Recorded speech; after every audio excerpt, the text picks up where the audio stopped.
Hi! Hello, chat. Hi there.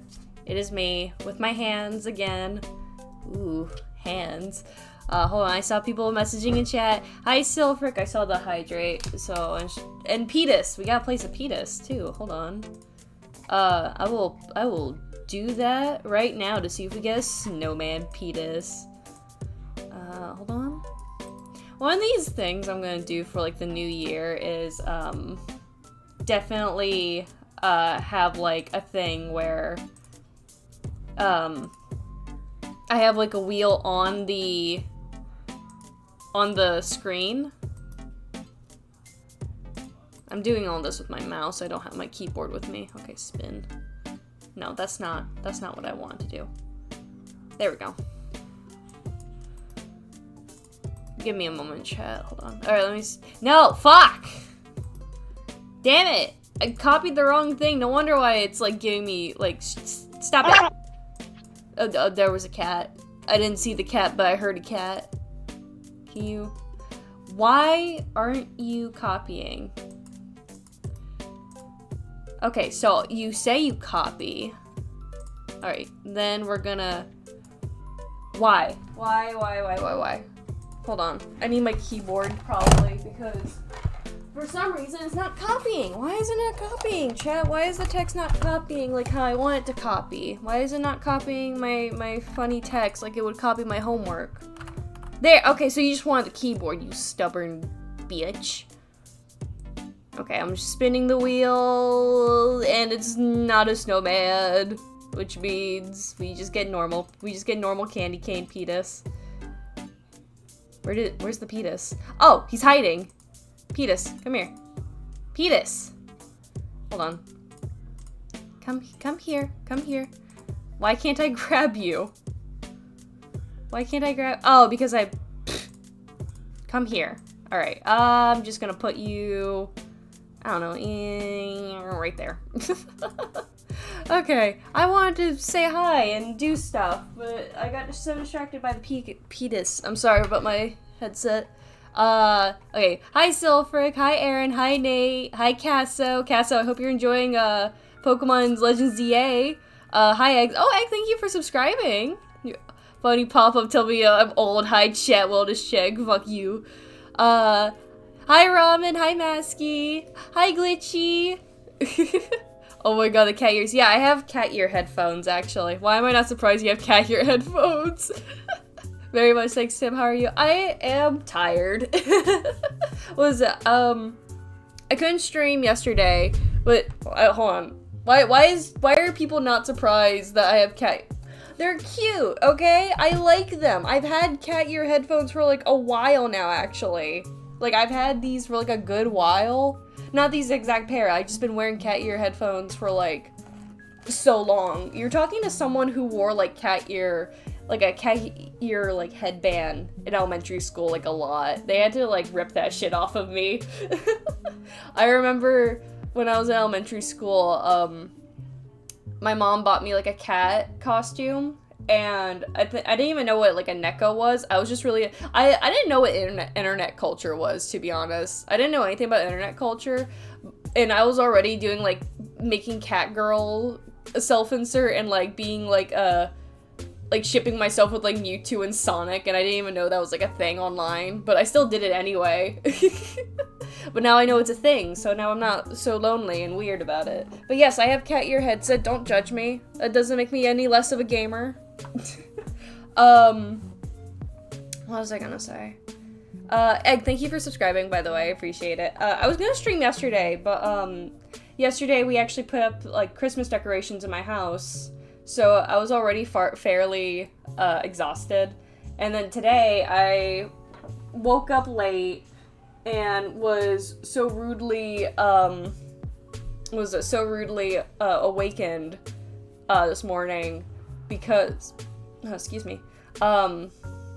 apparently something wasn't working in the house and they need to call a guy. Bad news about me with my room. My room is like right next to like the power box, but like someone has to walk through my room to get to the power box, which is really uncomfortable. I don't like when people come in my room, actually. Fun fact, I don't like when people are in my room. My room has grown to be like both my office and my sleeping space because, first of all, I have a very small space. I live in a very small room, and I don't like when people are in my room because it's like kind of claustrophobic for me. So and also I don't want strangers in my room. I don't want like a stranger, like a plumber, coming in my room and seeing like my millions of plushies and kind of assume about me. Like, if someone were to walk in my room, they would not think, like, I'm a 23-year-old. I mean, they'll probably question, it's like, why does this person who owned plushies also have a PC and printer in their room? So, I don't know. I don't like when people walk through my room for that. So I was so rudely awakened, and I had to basically clean up my room as fast as possible, only for the guy to not walk in my room. God damn it, Zen, what are you doing here? I'm totally not doing something for you, Zen. I'll get to that in a bit. But yeah, no, so I had to wake up so rudely because I was terrified of the idea of a stranger coming in my room when it was a mess. So I had to, like, urgently clean my room all around. Only for him not to come into my room, but that's fine. I need to clean up my room anyway, so it kind of forced me out of bed. And then I had to go run a bunch of errands because I had to buy some supplies as well as some gift stuff for Christmas. Yeah,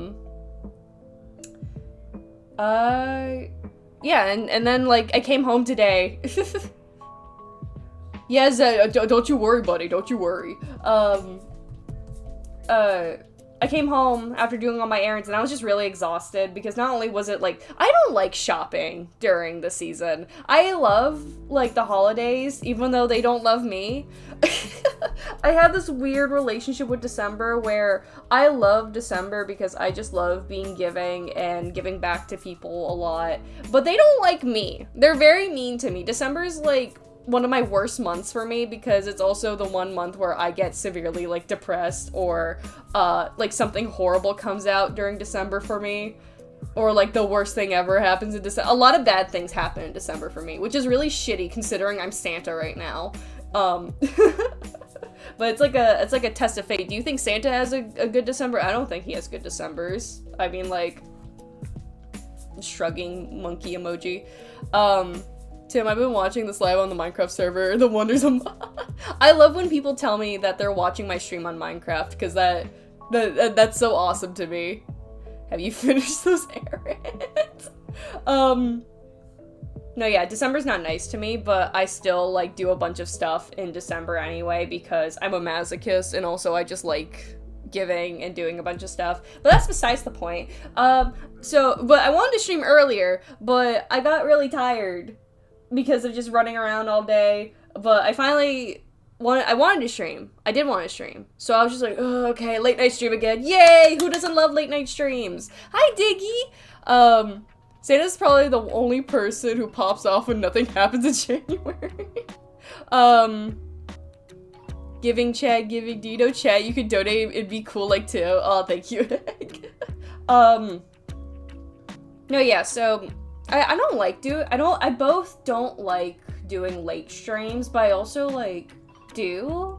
I don't know, I always feel bad because some people will be like, Tim, I can hardly catch your streams because you stream so late. I'm just like, I'm sorry. I'm a night owl sometimes. I'm sorry. I need to add that sea lion emote gif to my arsenal on Twitch. No, yeah, so I'm not tired enough to stream. Like, I'm streaming obviously right now. Obviously I'm doing it, but nothing like too intense. But obviously you can see something I'm already starting on. We're not gonna focus on this design actually. Oh, Tim, how are your limbs?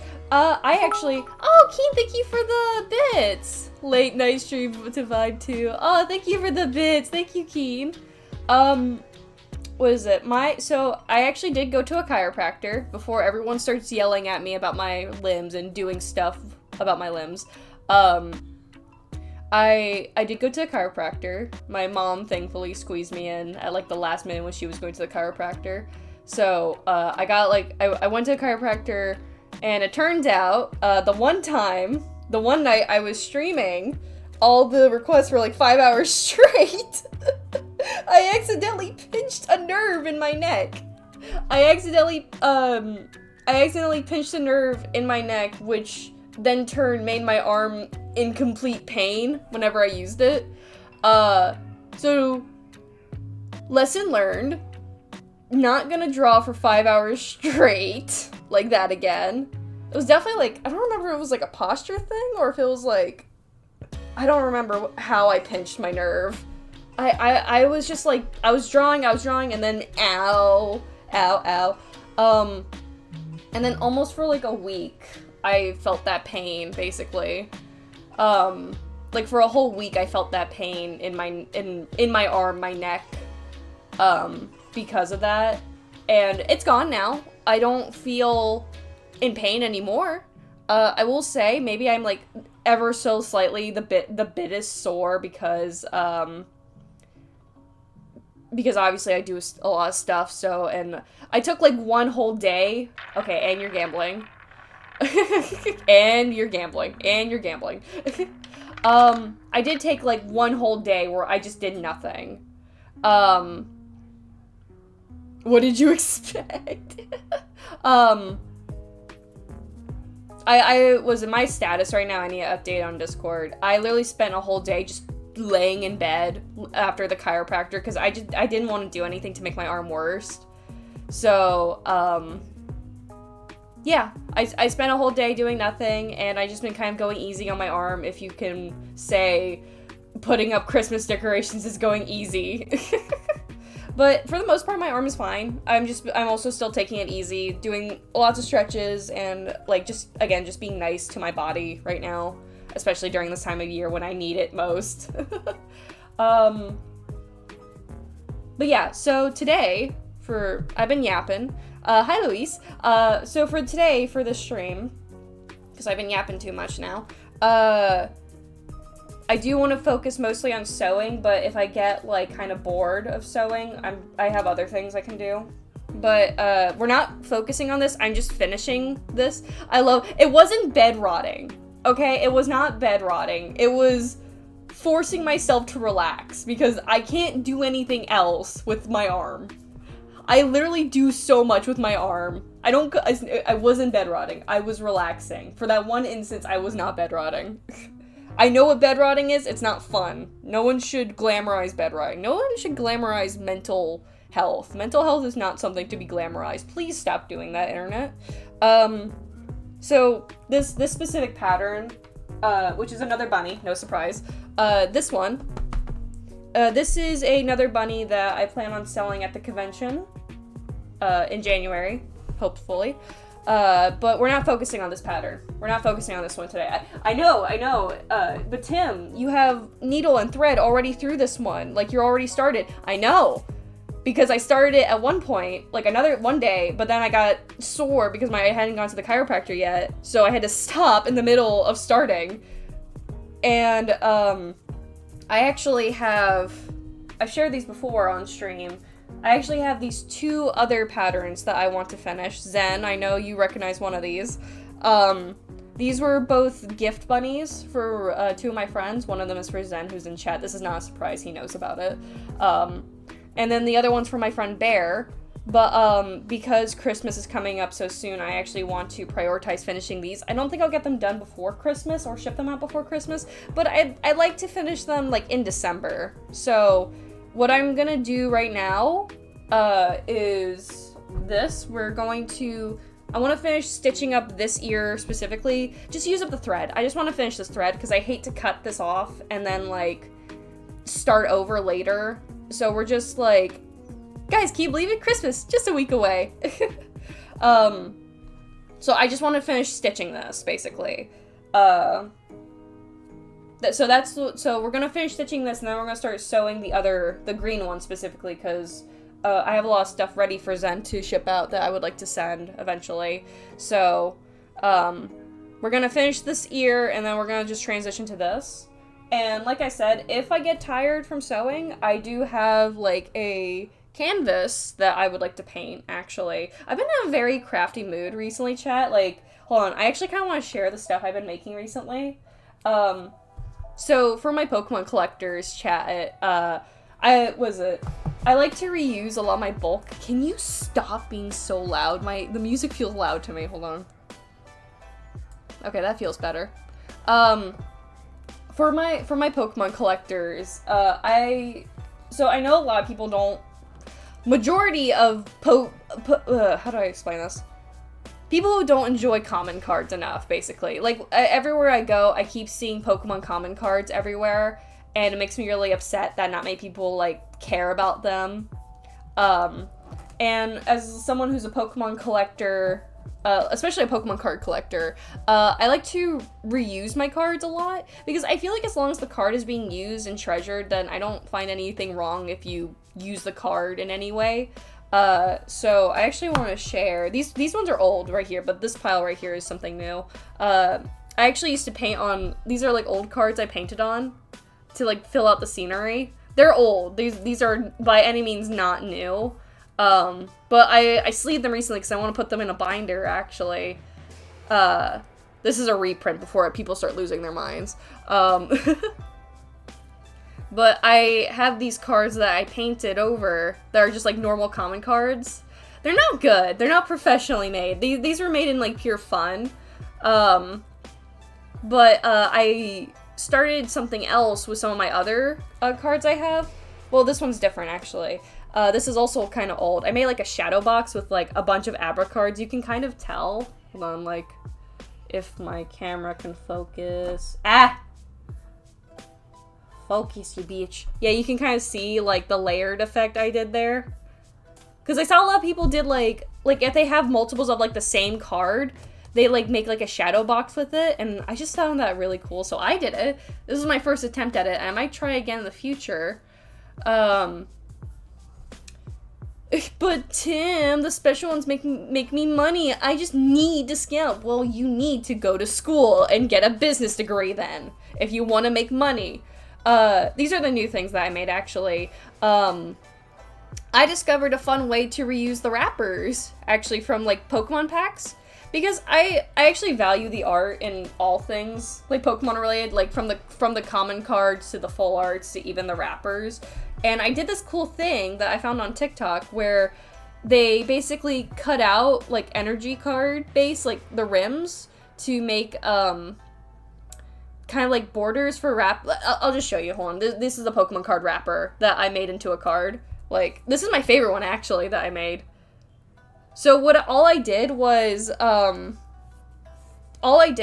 I cut out the Pokemon card wrapper to like fit the border, and then I used an X-Acto knife to cut out like a rim of another energy-based card, and then I glued the wrapper onto another energy card, kind of layering it, and then it turned out into this.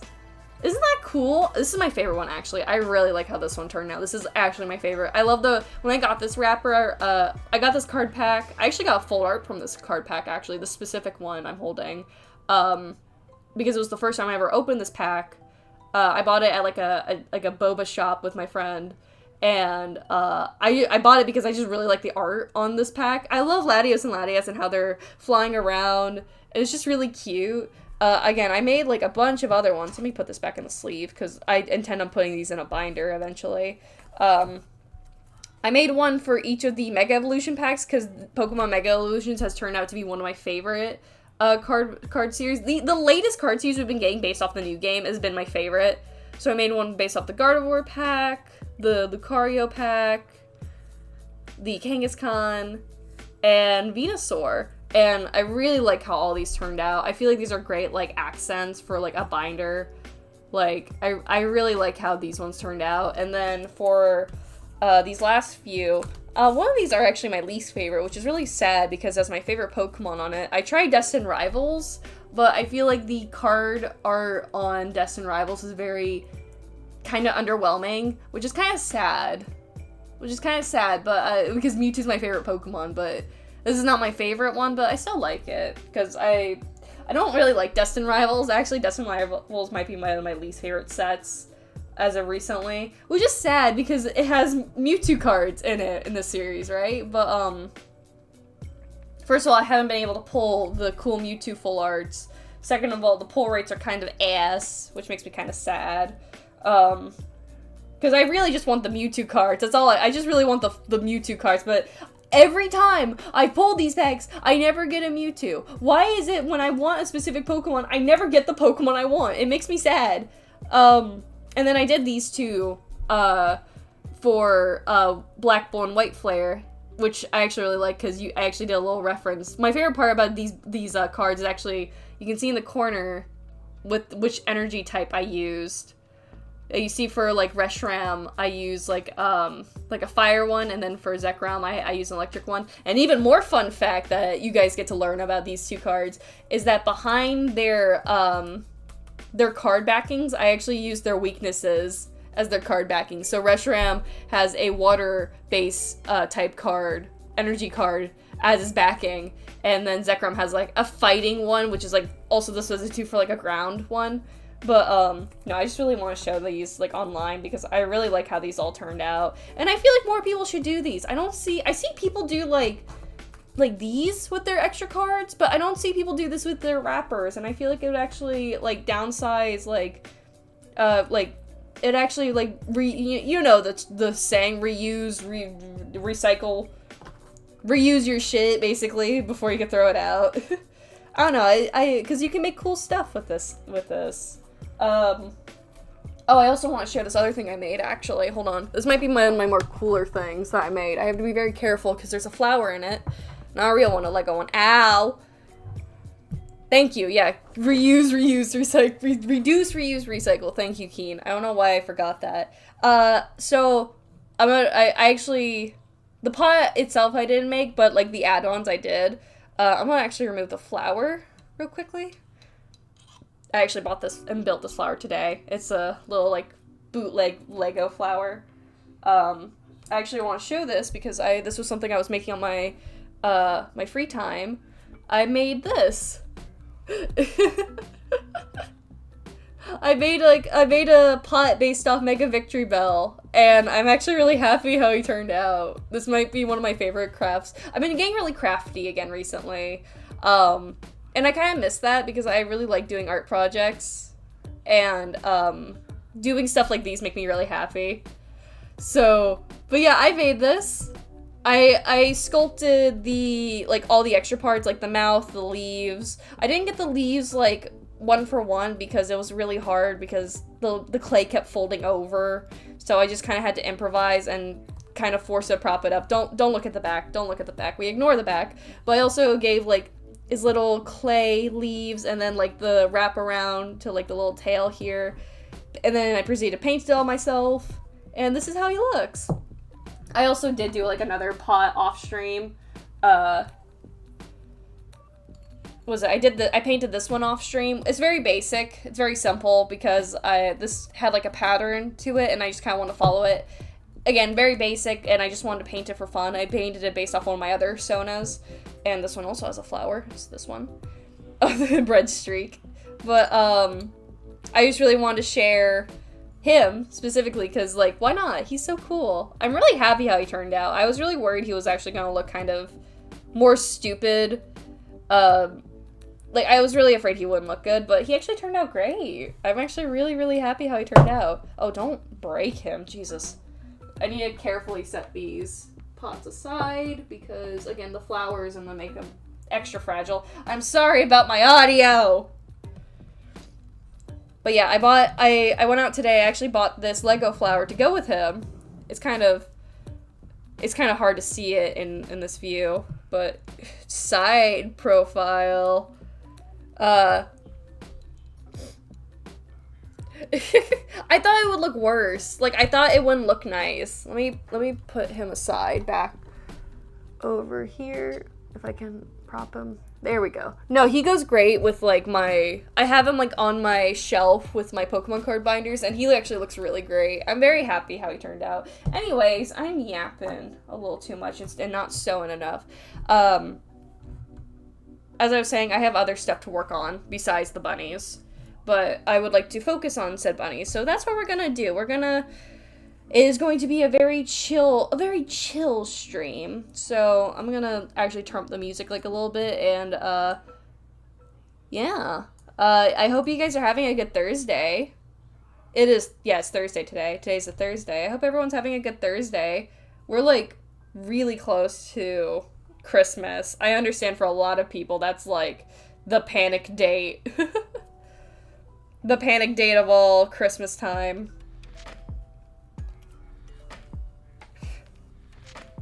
I do plan on streaming 2 more days, so tomorrow and Saturday, those are my last 2 days of streaming, and then I'm gonna take the rest of the year off to work on stuff and also just kind of take a break from streaming.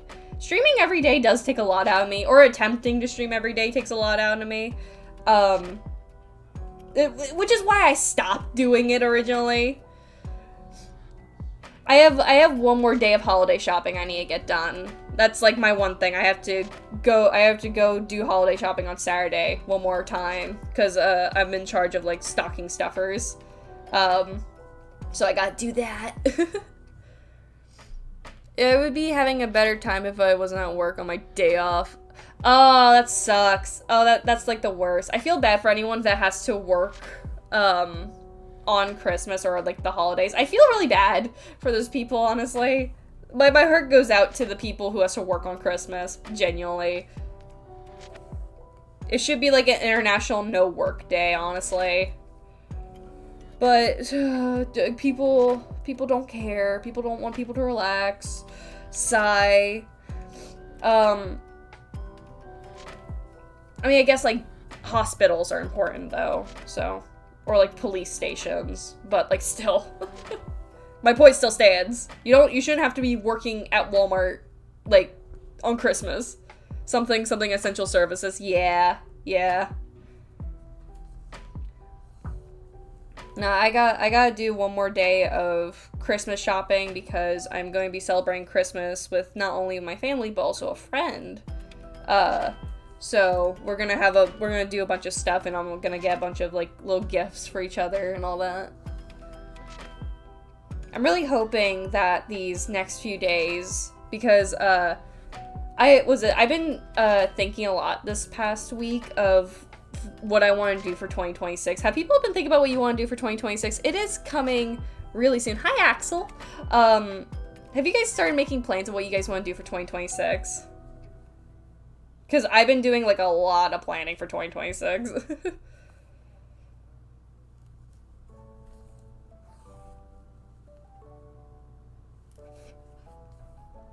Like, I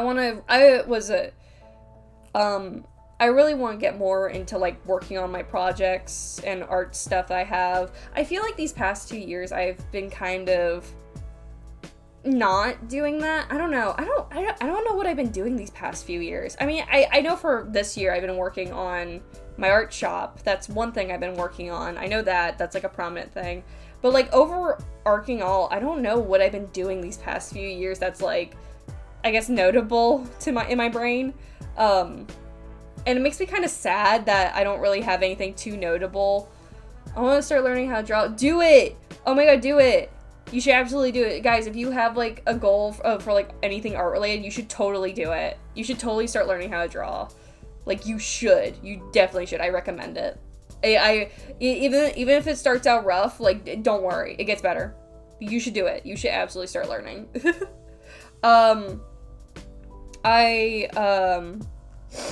What is it? I really want, but yeah, I want to do like more art projects because I feel like I haven't been doing enough recently. I don't know. I actually stopped being employed just yesterday. My project lasts longer than my last job. I wish you luck, Eli, and I hope you find a job that's better than the last one. Genuinely, I am giving you the luck of Santa Caruso right now to find an even better job that you'll love. I meant to say have a job again. No, it's valid. You're valid. No, yeah, this upcoming year, I really want to do more.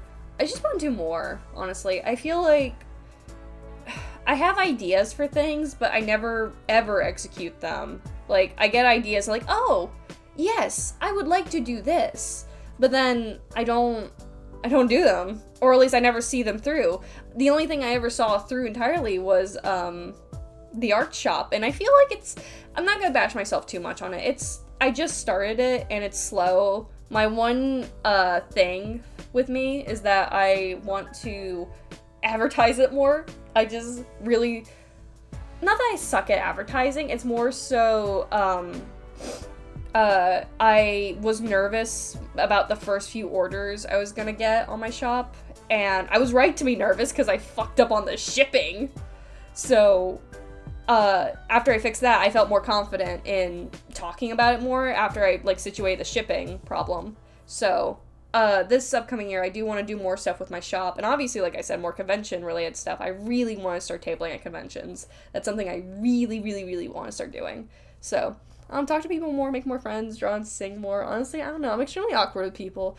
I don't know, but I do not want to stay at the hospital with... I've been nearly made through it without going through it. Oh, I'm really happy for you, Glitchy, with that part. I understand, about talking with people. It's really, for... guys, get this. The streamer has social anxiety. Can you believe that? The streamer has social anxiety. I know I seem, to some people on Discord especially, I've been told that I'm either so cool, and this is not me boasting my ego, this is just what I've heard. I either hear that, oh my god, Tim is so cool, or I'm very scary. I have been told so many times that I am a very terrifying person to talk to. And it's not because, like, I'm, like, mean or anything. I just am apparently intimidating, which I don't believe, at all. I don't think I'm intimidating. I can be maybe a bitch if you piss me off, but that's very rarely when people message me the first time. But yeah, I get a lot of messages from people, like, a lot of my friends recently will tell me, Tim, did you know I was actually really scared to message you when we first started talking? I was like, what the hell are you talking about? What are you talking about? You were scared? Do you know who I am? I ship myself with Ban from Garten of Ban. How are you scared of me? I mean, I guess to some people that would be kind of scary. I mean, like, I have so much palpable cringe that I ship myself with Ban. Not ironically, I want to say. So I guess I'm a little scary. I don't know. I never understand when people say, like, I'm scary or anything, because I'm literally just sitting here. I'm a loser in my head. I'm kind of a loser. I don't think there's anything fantastic about me, and this is not like a self-deprecating thing. I'm just a guy. Like, I'm literally just sitting here. I'm just a guy. I'm not scary. I'm not, like, this intimidating power figure or, like, CEO-chan or whatever. I'm literally just sitting here. So when people say, it's like, yeah, I was really scared to talk to you, Tim. And I'm just like, why? I'm very, like, not intimidating. I promise you. I'm not intimidating at all. I'm, like, the reverse, actually. I have social anxiety. Hold on, my music stopped, and I don't like that it stopped. Okay, there we go. I looped it. I don't like when, I don't know why I got a repeat thing. There we go. Are you gonna work? Okay, I had to restart it. That's weird. No,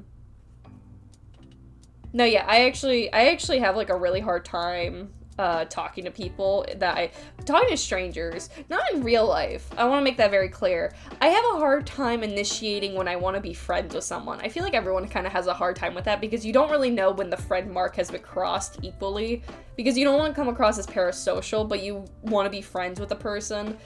I feel like a lot of people can relate to that because, like, man, I really want to be friends with this person, but I don't know if the threshold has been crossed. Like, I'll talk to this person, like, a few times, but are we friends, though? Question mark? Are we at the gap of friendship?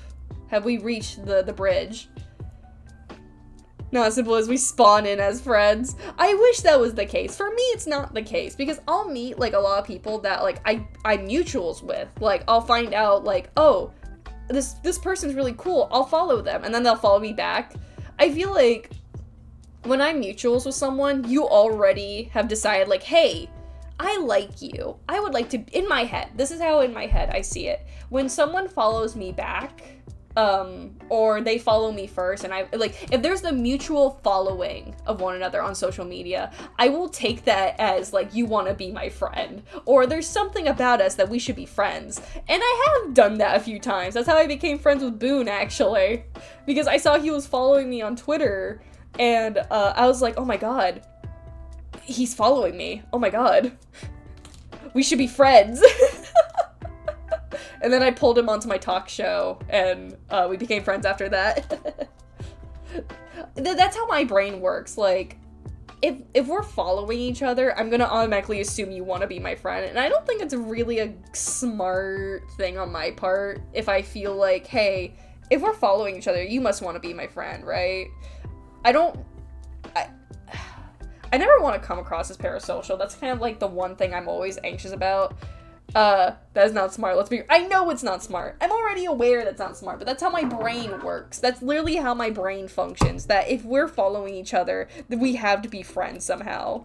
It's not smart. I don't recommend it. Don't do what I do. And it's not like I do anything about it. I think that's the important thing. I don't really do much about it when, like, someone follows me. I'm just like, oh my god, they follow me.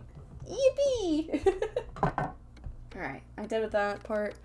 Not gonna lie, I was terrified to have ever seen the art I drew for you with Maxie. I had someone else send it to you, but legit, you're so sweet, guy. If you get a chance to talk about this. Oh, Glitchy, you're so sweet. Genuinely, you're like the sweetest person. I'm so glad I got to, like, meet you and talk to you.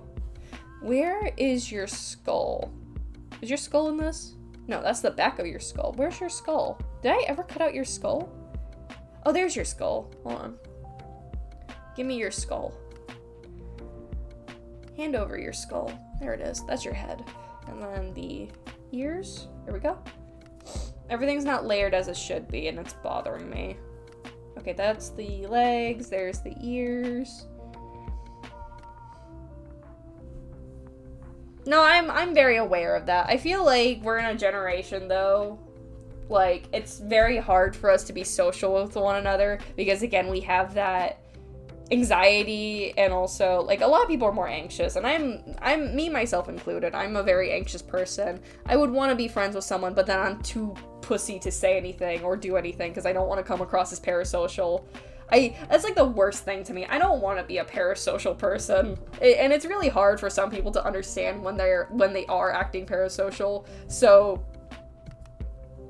it's like it's anxiety inducing, and also it's like I don't want to be a weirdo.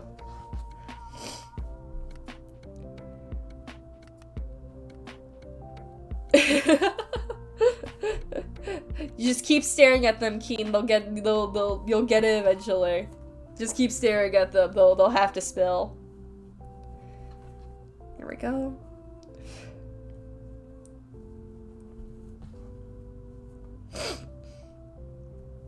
Eventually.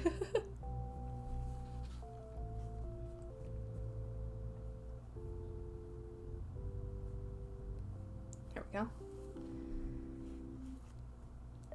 Yeah, I'm gonna start sewing this bunny next for my dear friend Zen, who I think is still in the chat. I don't know. Zen, if you're still in the chat, let me know.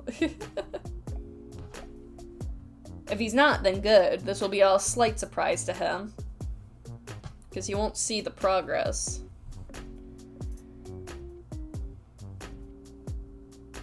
There we go.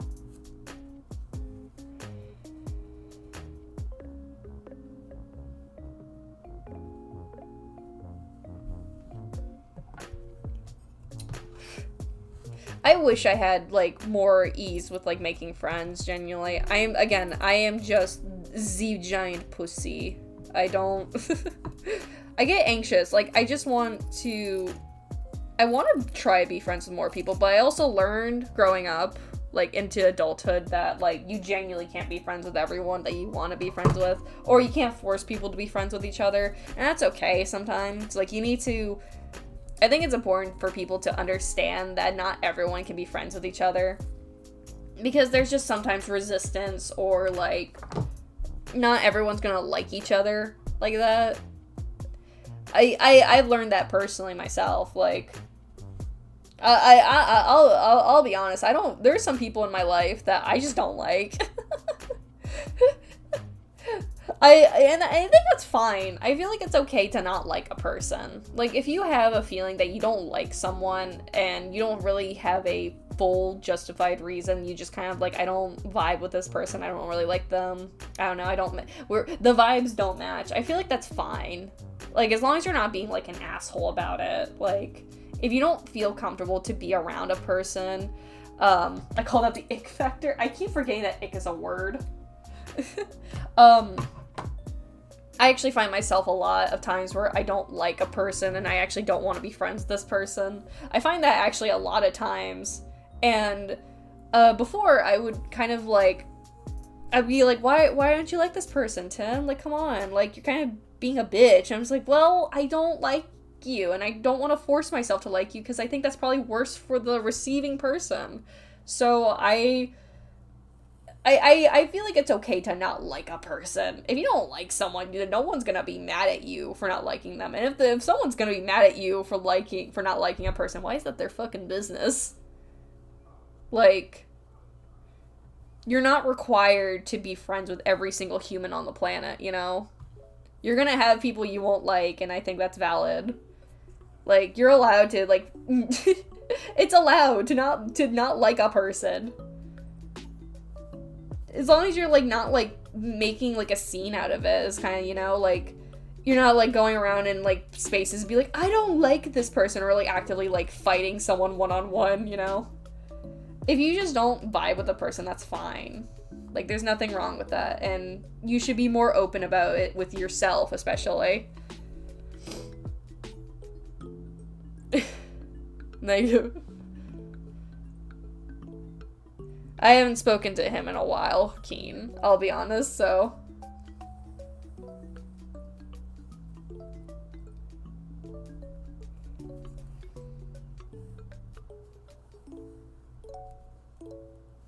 Moral of that little yap session, it's okay to not like someone if you don't like them. You're not obligated to be friends with everyone.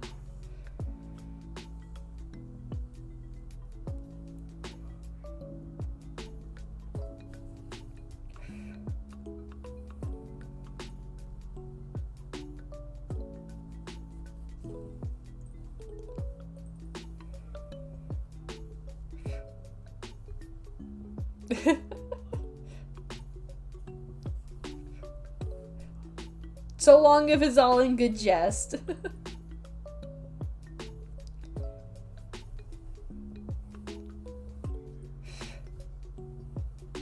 I don't like you because you keep asking me for money, NC. No, I'm joking. I care about NC. I care about him a lot. I bought you a Pomni. There's not many people I'd buy Pomnis for.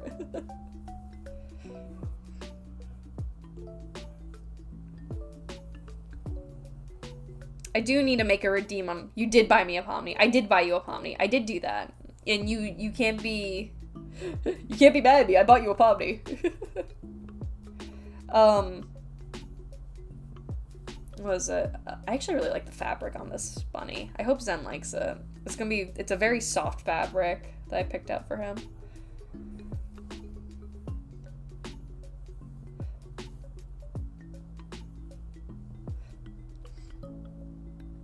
I don't know when it gets in. Maybe like while I'm not streaming, I'll probably start adding in stuff. I guess I should talk about what I plan on changing for like the new year, because I do want to stream more. I really do. I want to like show what I'm doing more often on stream. And I feel bad when I don't stream. I don't want to stream every day. No. I do not have the battery, as seen in my Discord, if you're aware. I don't have the battery to stream every day. It's not healthy for me to stream every day. Mentally, I do not have that power. If I did, I would stream every day. Absolutely. I would absolutely stream every day if I could. But I can't. So. And it's also very hard for me to stick with schedules, which I also feel bad about, because I try to stick to schedules, but then I suck at them. Because I can't find a good day for me to, like, stay with. But as, like, days go on, I find my days either, like, what days are more free or, like, more open, you know?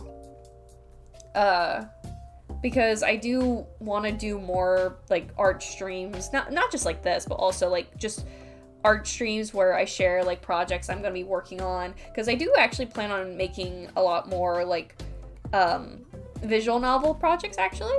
I actually really want to get into more visual novel projects. I know people who might already know I have one already in the back burner, which is my love visual novel, my romance one with Love Potion, and it's still a work in progress because I have to go back and redo everything, which is not fun. I have to redo a lot of stuff, and it's a pain in my ass. But I do want to finish it. I want to finish it this upcoming year, actually, because I've been sitting on it for since 2020. Not like the actual project, like the idea. I've been sitting on it since 2020, and I've already have pieces of it, and it's kind of fucked up of me if I don't finish the goddamn project. So hopefully this upcoming year, I can actually do more work with it. I do intend on doing more work with it, and I intend to finish it because I want to release it on Halloween. Is the thing. I want to release that shit on Halloween because I think it'd be fun. Because I like festive releases and all that. But excuse me. I had a schnitzel earlier for dinner.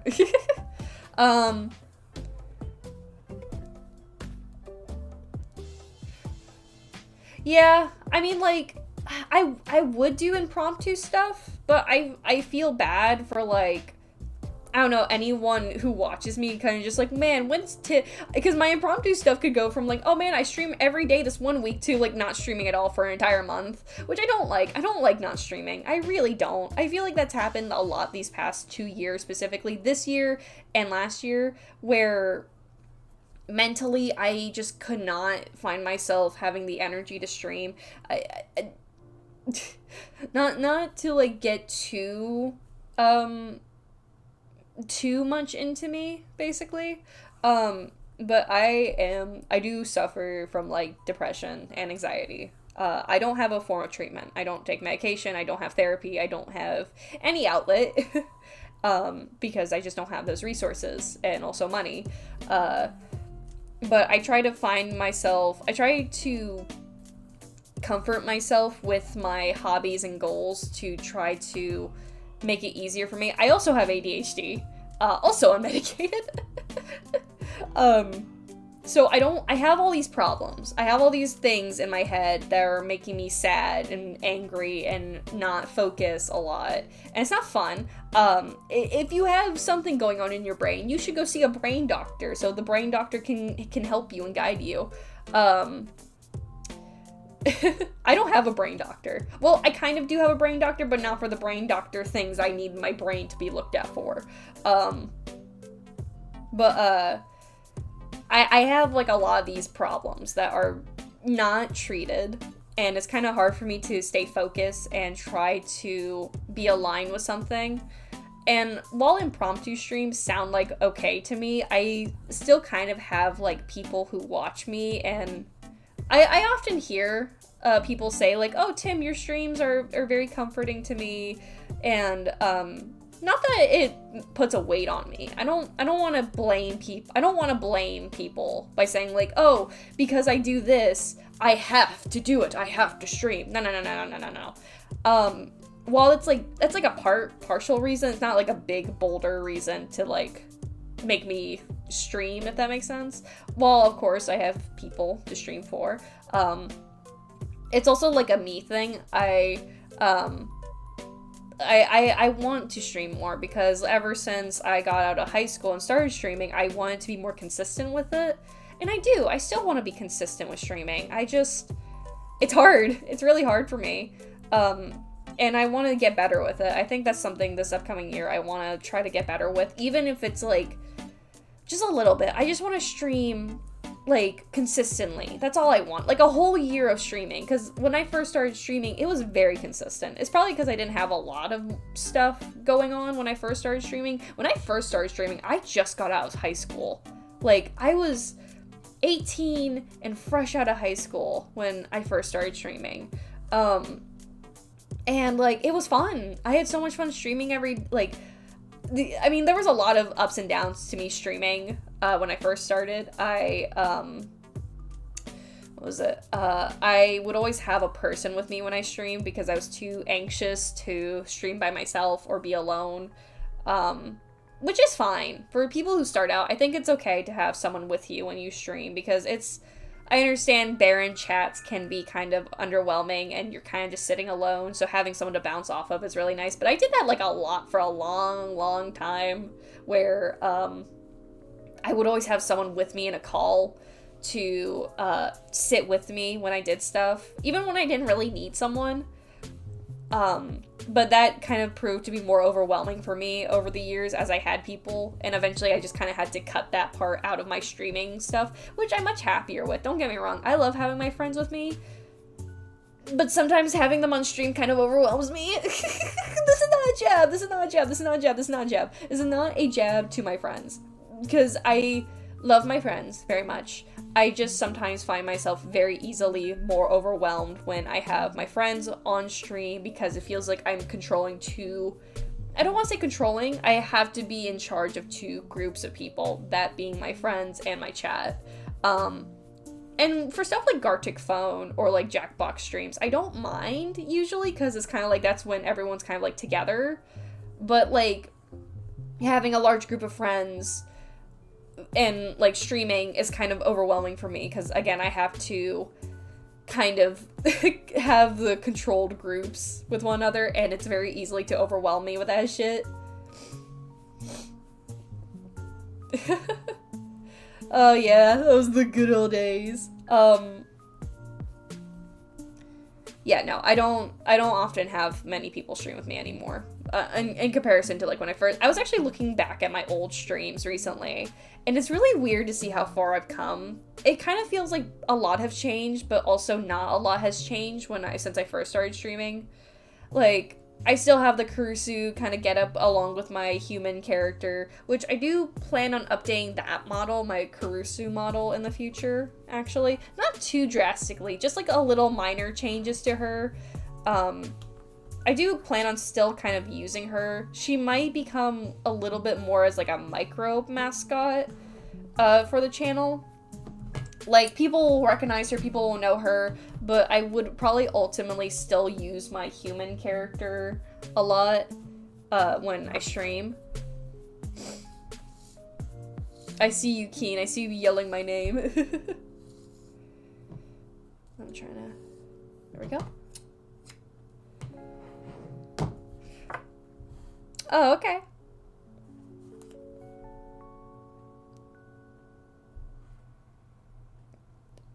But, in terms of, like, 2026 streaming, first of all, I do plan on doing more. Not daily. Do not expect me to do daily streams. I will not be doing daily streams. I have to be in a really good mood for an entire month to do daily streams. But I do want to stream more.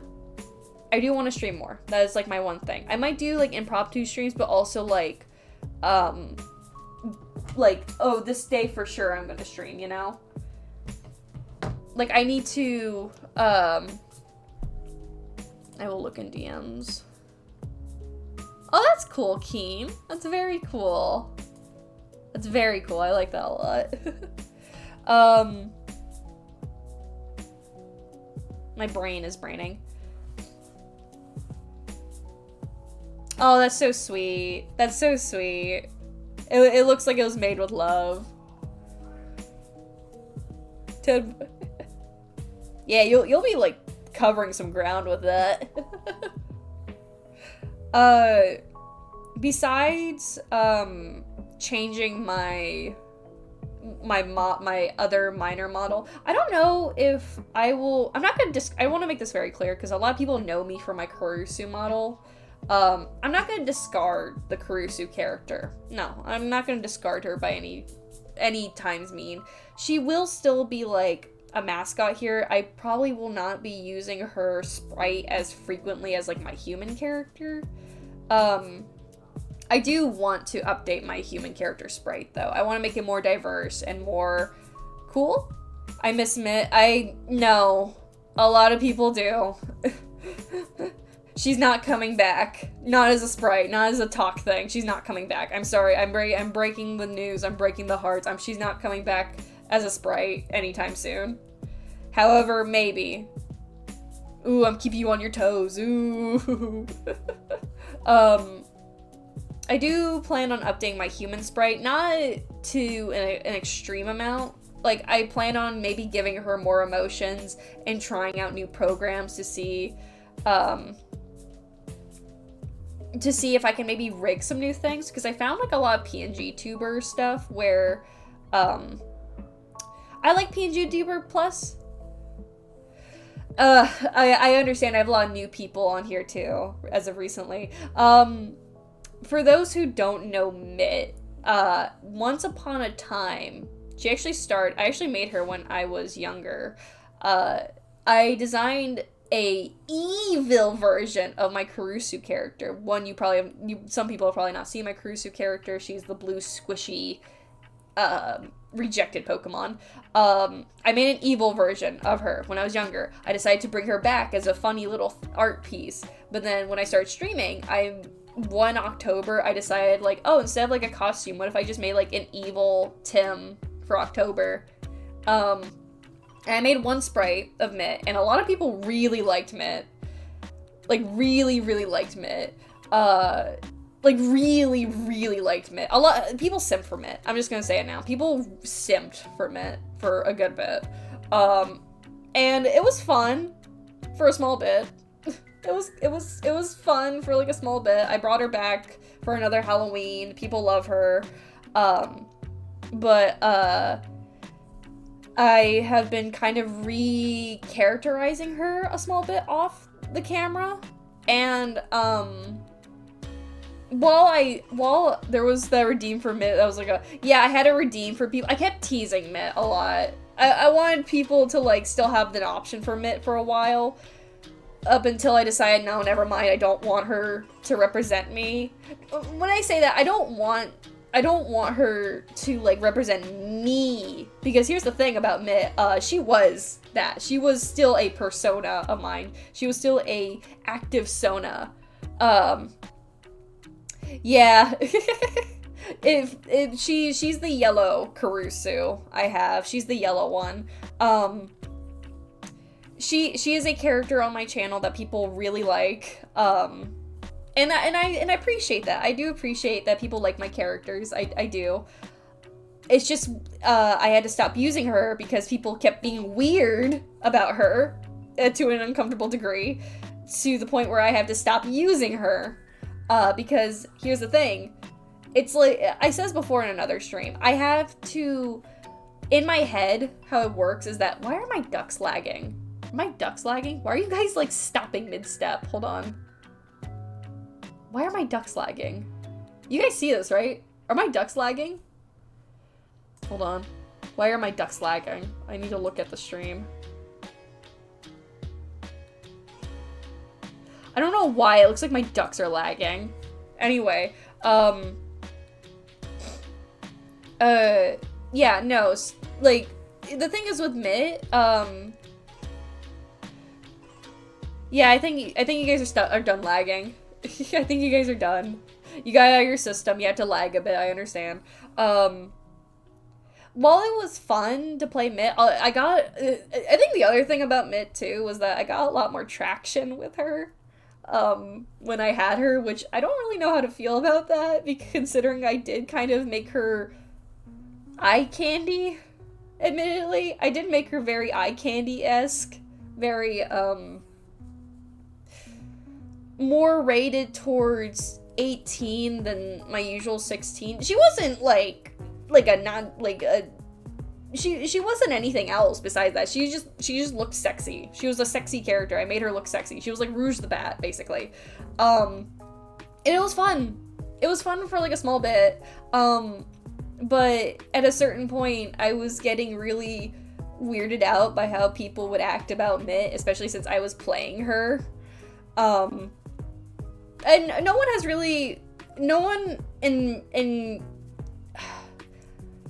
there was no specific incident to make me reach this point. I want to make that very clear. There was no person that made me directly uncomfortable. It's just more or less the more I thought about it, the more uncomfortable I got. And Mitt is still a character I have. I still very much have her. She is being redesigned into, again, a character with merit, with more details and a story than just being eye candy. And I like her a lot more now, actually, because of that. But my point being is, I have this character, and at one point I used her a lot to represent me. And the thing is, she did represent me at one point. She did represent, like, ooh, she's, like, the evil side of Tim, whatever. But the more people simped for her, the more I had to start separating her as, like, not an evil clone, but a different person from my normal character. And because I had to start doing that, it became more weird to me because I still saw Mitt as some sort of, like, Sona or representation of me. So, again, it was just kind of uncomfortable with how many people... I don't want to be simped for. I literally made it a rule on my channel. Don't simp for me. Please don't. I do not want simps. I'm not a streamer that wants simps. I really don't. I don't care anything about simps. Do not romanticize me. I am a human being. I am not interested in anyone's simpage of me. Like, I'm gonna crush any dreams right now. Please do not simp for me. I am here to have a good time and make art and inspire others to make art. Do not simp for me. I am a 16+ channel. There are children here. Please don't. I get very uncomfortable with it. Like, it's so easy to make me uncomfortable with that shit. I'm not interested in anything romantic in the slightest from people. I'm trying to flip out this ear. There we go. Look at that. I love seeing a nice crisp bunny ear like that. Very nice, very nice. Alright, now I can start stitching the next one. But yeah, that's who Mitt is, basically. She's once was a doppelganger of my Kurusu character, since been retconned and changed because people kept simping for her and it made me uncomfortable. At first I was very, like, shy to tell people that people were making me uncomfortable, but the more I started doing content on stream, the more I need to start drawing lines in the sand and start telling people, hey, you need to stop. It's not funny. It's not funny. It's not fun for me. Again, it's essentially like a guy wearing a suit and you're simping for the suit, but the guy is still in there, you know? I want to make this very clear. Do not simp for me. I am a person. I am a person with things to do in my day. Like, and the last thing I want is, like, a horde of people that are just like, oh my god, Tim, Mitt. And I'm just like, no. Please stop. I am not interested. I do not want your... I had one person who was kind of simpy for me before. I made an announcement about this person in my Discord server because he made me so uncomfortable. It was that bad, and I didn't want anyone else to experience that. Fucking... My channel is 16+. Alright? I'm not interested in posting anything like that, okay? Don't make me uncomfortable. I will kill you off of my Discord server. I get very passionate with this stuff because, again, like, I'm trying to learn to be more, open with my uncomfortableness, when it comes to stuff like this. Because I understand, as, like, a streamer, I have, like, I don't want to call it power. I really don't want to call it power because I don't like to see it like that, but I understand that's kind of what I have when you start, I feel like when people start making content, some people either recognize it or don't. When you start making content and you start catering to, like, an audience or you start growing a community, you essentially do have power with your words. And I talked about this before in another stream, actually, recently, where what you say has weight to it when you have a community, because that means people will listen to you, right?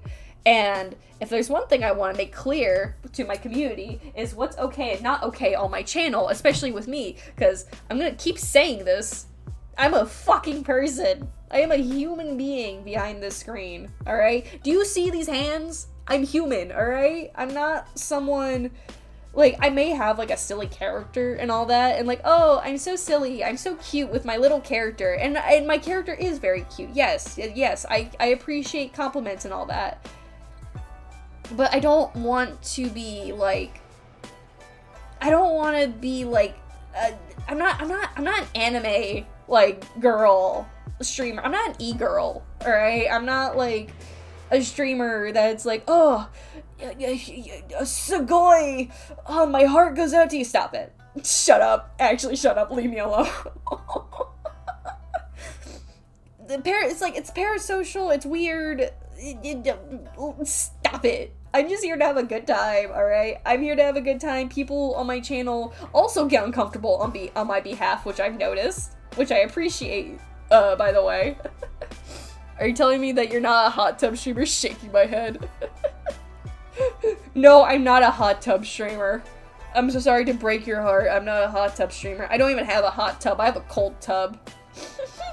Well, this is about anime half-less. You're fine, Egg. I'm just yapping that I'm just establishing that I'm not a... I don't want to say the specific words in fear of, like, Twitch being angry at me. I'm not a...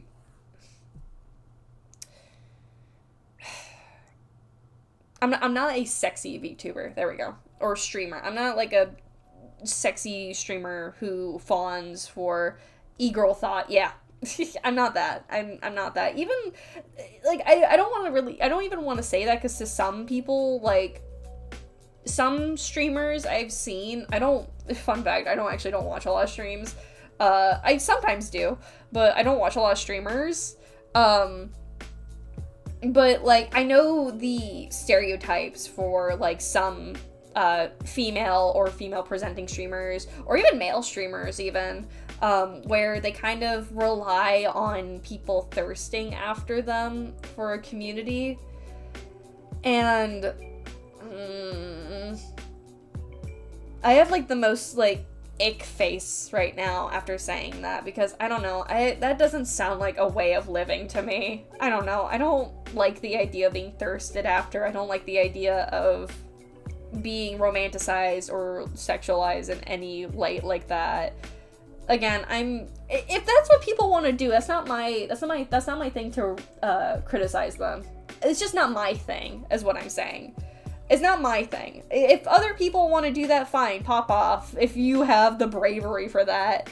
But that, for me, personally, on my channel, I don't do that. I don't farm simps. I don't want to be romanticized. We're just here to have a good time and maybe talk about, like, pregnant Alistair, alright? I'm a very chaotic and silly streamer, which is why I'm fine being, like, a little bit targeted to, like, a younger audience. Like I said, I'm a 16 and up channel, because I'm fine with that and all that.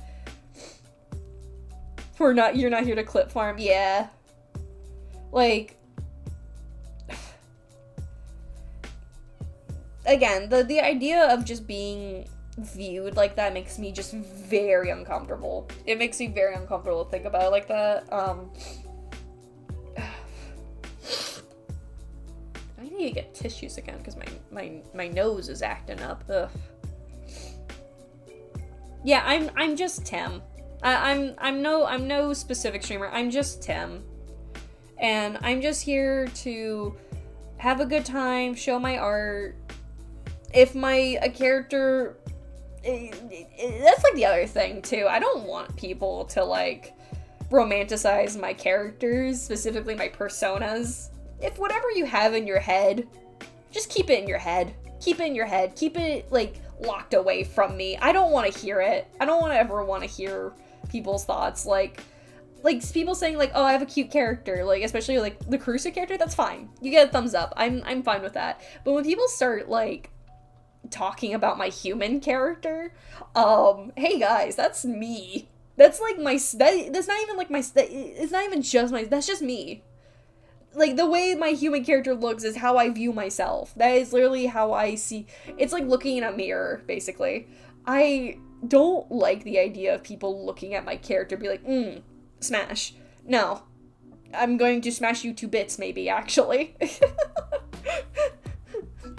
Do not romanticize my characters. Do not romanticize my personas, my characters. Do not. You can...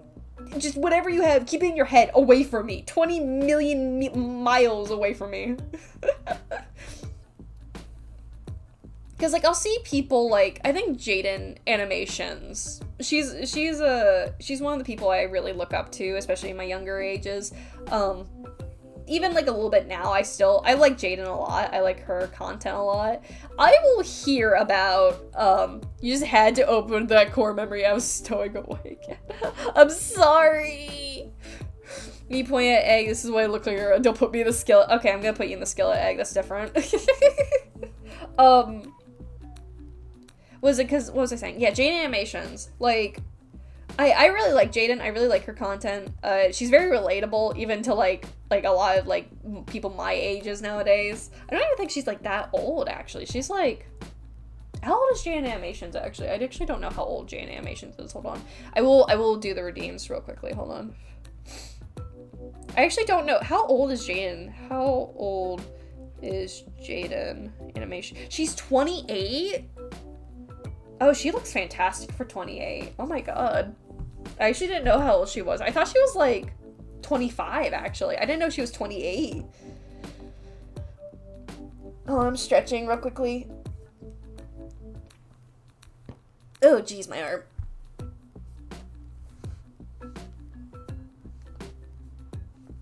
I'm, like, stretching my arm a good bit. There we go.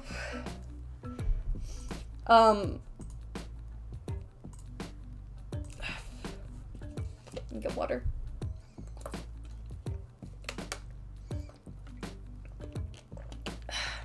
Oh, another Petus. Let me go spin a wheel. Again, one of the things I plan on doing for next streams is definitely to, like, pull up the wheel on the stream. I need to do that. I need to figure out how to do that. It's not shiny. It's sadly not a Santa Petus.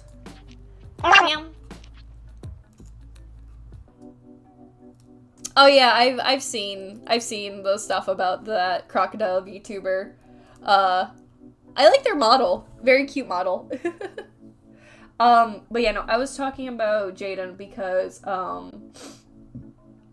dude, my heart kind of goes out for her because, like,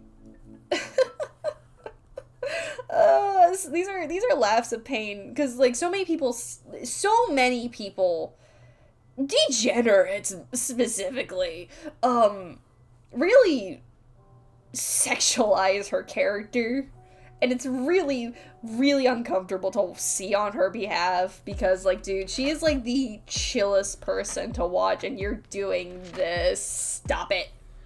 And I also seen, like, videos of, like, YouTubers, YouTubers. And I watch, fun fact, whenever I, like, work on stuff, sometimes I'll listen to, like, commentary videos about, like, people on the internet. It's what I grew up with. It's just funny background noise for me. Just like, what? He did this? And there was this person who was, like, on the stove. Like, he got caught in, like, some fire for, like, defending a PDF. So, essentially a PDF. Oh, that's gonna be flipped over, it's fine. And, like, he would, in one of his, like, videos, other YouTube videos, he would talk about, like, oh, I'm really attracted to Jaden Animations. Her character is so cute. Like, I'm just like, stop. Oh, God, stop. Please, shut up. Please. For the love of God, stop talking. I don't... Horrible Adobe product. I like that a lot. It's gross. It's weird. Stop it. It's kind of like the same thing with, like, people with, like, Markiplier, or, oh god, Corpse Husband. Oh, poor Corpse. Oh my god. Like, I feel like a lot of people, more deranged people specifically, like, who are fans of people, are so quick to kind of not see someone as a person, and just are quick to, like, sexualize other, like, content creators. And that's kind of, like, the thing, is, like, it's kind of the sad reality when you start making content that is, and if you get big enough, that is the sad reality of what you might face, whether it's, like, in your face or not, you know? Because it just might happen, you know? I got a very small taste of that, and I don't like it. But I'm trying to, like, have lines in the sand where they can be crossed publicly, you know? I do not actively, I do not actively promote my community to view me in such a light, basically. And I feel bad for people like Corpse Husband or like Markiplier even, who have people that would go in the crowds to rip their shirts off, you know? I don't know. It's that mentality that's kind of weird to me, because at the end of the day, we are real people behind the screens. We might make funny content, we might make you laugh, we might bring you comfort, we might make you cry, but we're not actors. Like, we're not like people that are like actors. Like, we're not playing a character at the, some people are. Like, some people are playing a character, like with streaming. If someone came up to me and said that on the spot, ironically, I would just walk away as fast as No, exactly! No, exactly my point. Like, I know for some people, like, especially streamers, some people play a character, and some people don't. Me, I don't play a character. I don't, like, these characters I play as is just, like, one true 100% myself. I used to play a character when I first started streaming. I stopped doing that because it literally hurt my voice, first of all, and second of all, I did not have fun doing it until I just decided, okay, I'm just be myself. I'm gonna just do that. I'm gonna just be myself when I stream.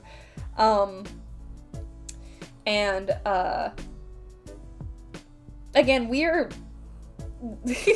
instructions unclear, lost my crux in the God damn it, NC. Again, I just kind of just, like, want to make it clear, we are real people. They're like, behind the screen, like, I am a person. I am a real person behind the screen. I do stuff similar as anyone else. I might make time to, like, make content or show stuff or do all the stuff that, you know, people will enjoy, but you also have to remember, I am a human being. I am 100% human.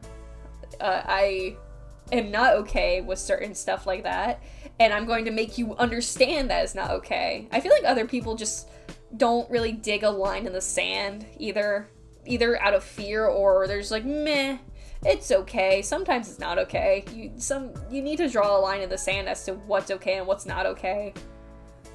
Like, use your voice. Just use your voice. You have it. You have a voice. Use it, damn it. Yeah, I'm okay, Sleepy. It's just preachy Tim hours. Every time I do a craft, I always find myself being preachy. It's the only time I can be preachy. It's the only time I can talk about this stuff, because if I play a game, I'm too distracted with what I'm doing.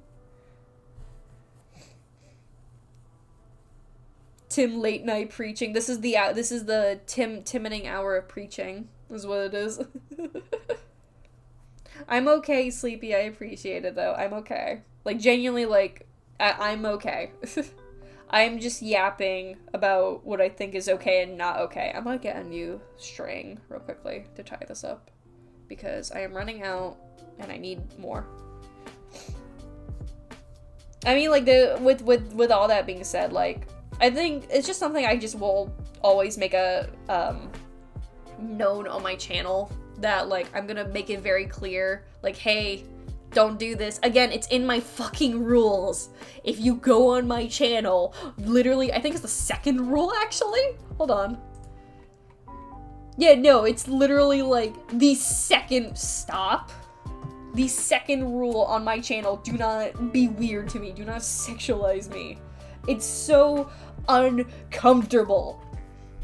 And the thing is, I feel like if I ever encounter that, like, live on stream, ever, like, in my chat, and my ducks are stuttering. My ducks are stuttering. Are you guys stuttering on stream too?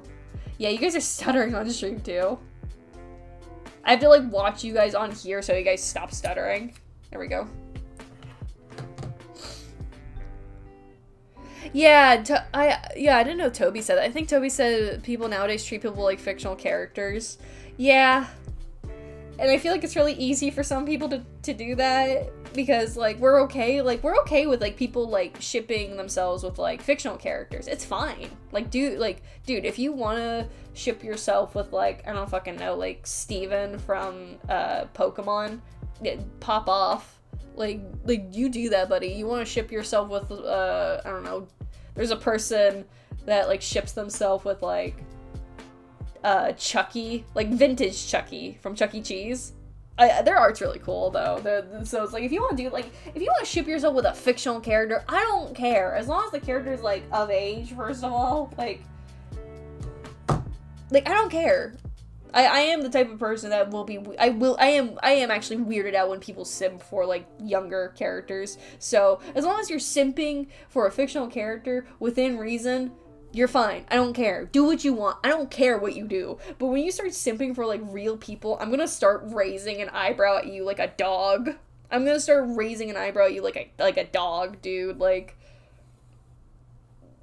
we are not fictional characters. We are real people. Please.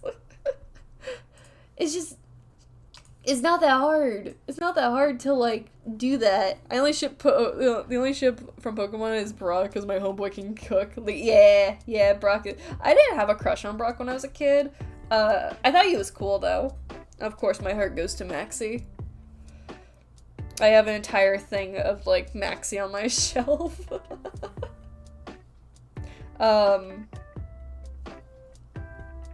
But yeah, I was gonna say, like, I was in the middle of saying it, but then I got distracted. If I ever encounter, like, someone in my chat, if I ever see someone in my chat, whether it be, like, a new person or someone pre-existing or whatever, start being weird in my chat towards me, or even towards someone else. That's the other thing. If I see people just being weird in my chat, I never think I've had the experience of seeing, like, people... Oh, excuse me, sorry. I don't think I've ever seen people be weird to each other in chat, but I know it's normal, quote unquote, for people to be weird to the streamer in chat. Here's the thing, though. I don't think I've ever actively shown myself be angry or genuinely, mind you, genuinely angry, at, like, another human being on stream. That will be the quickest switch up on my channel. If, like, I see that kind of behavior in my channel. I don't take shit, like, I take this shit, like, seriously. I don't take it lightly. Like, whether you're weird to me or towards another viewer, you will get annihilated off my channel. I don't take that shit kindly. I don't take it kindly even, like, in my Discord servers. Like, just be fucking normal, dude. Just be a normal person. Stop being weird. Stop being weird to people. No one likes weirdos. I never social. I only had small childhood crushes on them.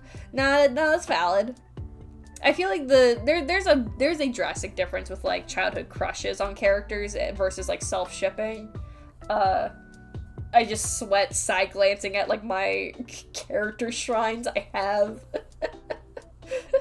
Because I have collections dedicated to characters that I like. It makes me happy. Jeff the Killer makes me happy.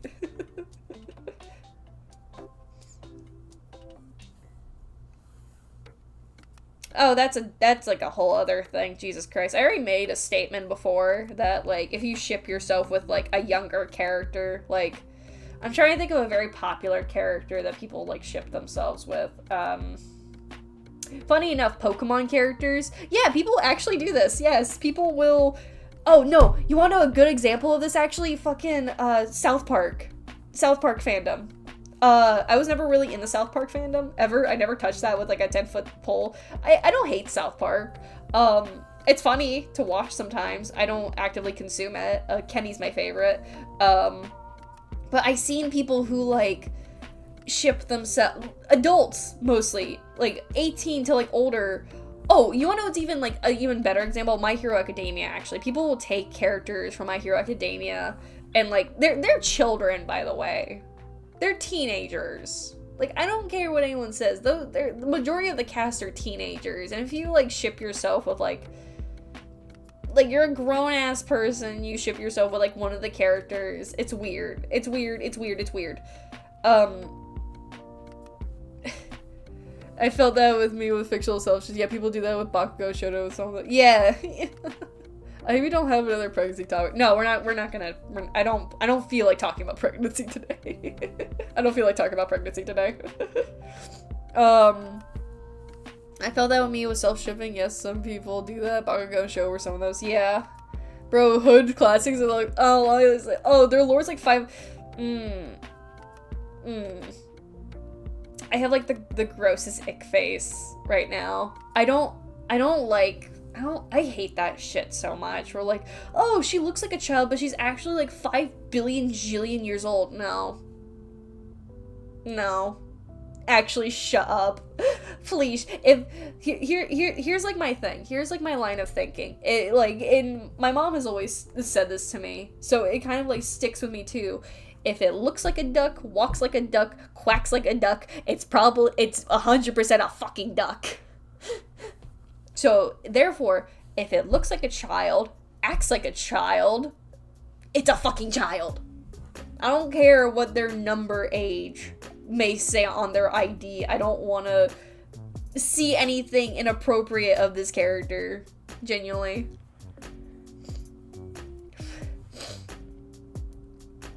If it looks like a child, acts like a child, is treated like a child, it is a child. Exactly. I think one of those, like, there was like I don't remember what it's called, but it was like a dragon anime, like a dragon maid anime. I think that's is it Dragon Maid? I want to say it's that, and I think one of the characters in it is literally that. We're like, oh, she's actually 5. Oh god. Oh. I just got reminded of people like unironically, people like, what's that little girl's name from Spy Family? Is her name Anya? No, it's not Anya. What's that little girl's name from Spy Family with the pink hair and have like kind of horns? Oh, it is Anya. Okay, I'm right. Yeah, I'm just reminded of how how weird are people with Anya? People are so weird with Anya. Oh my god. Dude, guys, I'm like grabbing you guys right now. Like, dude, we have like so many pretty women in Spy Family. Like, what? I don't watch Spy Family. I really want to though. Who's like the main girl's name? Like, she's like, God, I hate Yor. Did I say Yore? I hope I'm saying that right. But yeah, no, her. She's literally standing right there. Like, the most, like, badass, attractive woman ever. And then people are just like, no. And then we'll look at Anya's like, oh, hell yeah, this is what I can't even finish saying that without, like, vomiting. Because, oh my god. She's literally a child. Like, she is a literal, figurative, literal child. And people will, like, say, like, I think my biggest thing that pisses me off, too, is, like, when people say, like, oh, it's not a real character, it's just fiction. Shut up. Actually, shut up. Here's the thing, when people put up that argument where it's like, oh, it's not a real character, so it's not actually, like, I'm not actually doing anything wrong. You do understand there have been actual cases where people have taken fiction to reality. So many different cases of people taking fiction into reality to a whole nother level. Like, people will do anything to recreate things from fiction. There's a lot of people who would do things to recreate things from fiction. And if you are having fantasies of this child, I don't care if she's a cartoon, it's fucking weird that you're seeing a child, a minor, in this light, and you're just okay with it. I never want people like that driving anywhere near a school zone, ever. I don't like when people, like, bring up the argument. It's like, oh, it's fictional, it's not real, Tim, it doesn't matter, shut up. You're part of the problem. You're validating shit like this. Shut up. I hate arguments like that so much. Because don't validate it. Don't fucking support that shit. it's one pixel away. It's one fictional character away from it happening in real life, okay? It can happen. And it's happened before. It's happened so many times before, where people will take fiction and then make it a reality because they think they're so wrapped up in fiction. Look, I ship myself with fictional characters. Do not get me wrong. I ship myself with, like, Maxie or, like, Ban and Jeff the Killer. That does not mean I'm going to... Like, I'm not in that realm of mentally ill, alright? to, like, believe that they're real or whatever. I'll be silly about them. It's like, oh yeah, they're my boyfriends or whatever. But, like, there's a limit. There's a line. There is a fine line in the sand that people tend to cross over too casually. Oh my god. Oh, we love preachy 10 hours, don't we? I said before, compelling argument, face the wall. I'm not pointing a gun at you, so it's fine. You're still holding a gun. Let's be real, I would sacrifice a lot to see become a real thing. You're telling me I could ride gun? No, that's valid. No, like, people, like, having fantasies, like, wanting to live, like, oh, like, Harry Potter world is a good example. People always like, oh, I watch Harry Potter and I want, like, my own wand or something. No, that's valid. That's so valid. Like, that's valid. It becomes a problem when you start endangering children. Don't endanger children, chat. Just don't do it. Just don't do that. We'd have less problems in the world if we stopped doing that. We really would have less problems in the world if people just weren't freaks, genuinely. Like, stop being freaks to people, stop being freaks to children, stop being freaks to animals. Oh god, that's like a whole disgusting subject that I don't even want to touch on stream. But yeah, no, I don't like... I don't like the idea of people being weird about, like, children fictional characters. And if people do age up characters, and it's also really weird. You're just like, oh, I made them 18, so it's fine. It's the problem that you looked at a... The problem is, you looked at a child. You understood it was wrong. You understood it was wrong to not sexualize the child as its current state. So what you did was you made a alternate version. It's kind of like the same thing as, like, waiting for someone to turn 18 to, like, get with them, which is also really, really gross in my head. Like, that I'm gonna be honest, that's just gross. That's really gross if you're, like, waiting for someone to turn legal to be with them. I think it's really gross.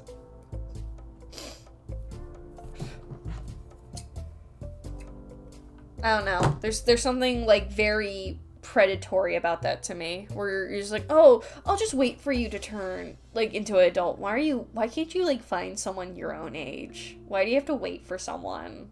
Like, why do you have to wait for a child to be ready? They're not gonna... It hurts my head. It hurts my head to think about shit like that, genuinely. It really does. No one talks about it enough, I feel like. No, like... I understand where on the internet, people are gonna be weird, people are gonna show things about themselves, people are gonna, like, be open about themselves because they think they're not gonna face repercussions, because, like, oh, I'm a faceless user, and people won't see this, or, like, oh, my family won't see what I'm posting, or whatever. There will be repercussions to everything you do.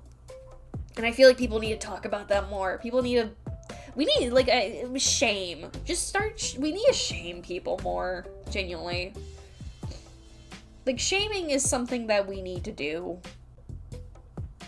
Because I feel like people nowadays walk around with no shame. With, like, things that are clearly wrong, you know?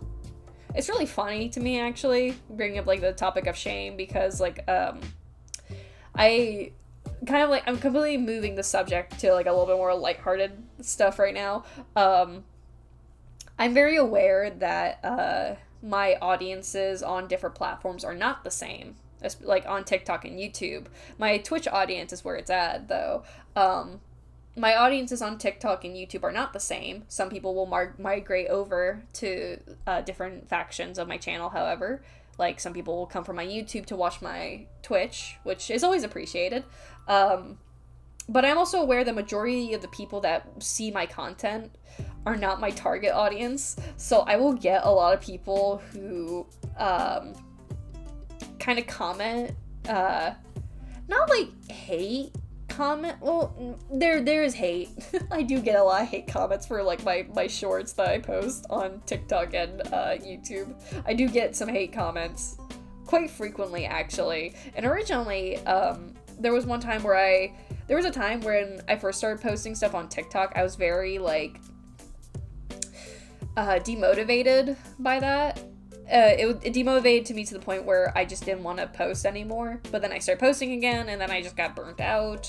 I'm not posting shorts as of right now because I need to. They're funny. I don't care. I don't care. They're funny. Some of them are cringe. I will admit that. But like, they're funny to me. They're so funny to me to make. But low-key, I watched them all. Yeah, Keith gets it. Keith gets it. I point to this guy. Keith gets it. I do get, like, a lot of comment. Slightly off topic, but I noticed some of your December streams were disappearing on Twitch, but I saved day 3. I tried to download it. Oh, did they start finally doing that now? Hold on. I need to go check. Ah, shut up. Don't. Ah, great. I can't see it from here.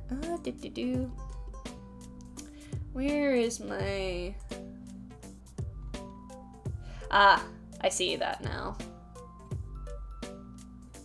Yeah, Twitch does this thing where after a certain amount of days,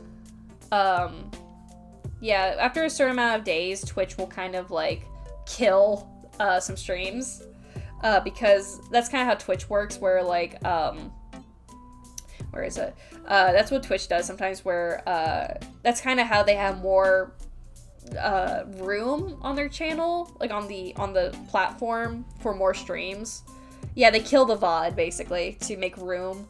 I should actually save these last few VODs. So thank you for pointing that out, Aaron, actually. I might save these last few VODs to upload them on my thing. I'm sad that the first 2 are dead, though.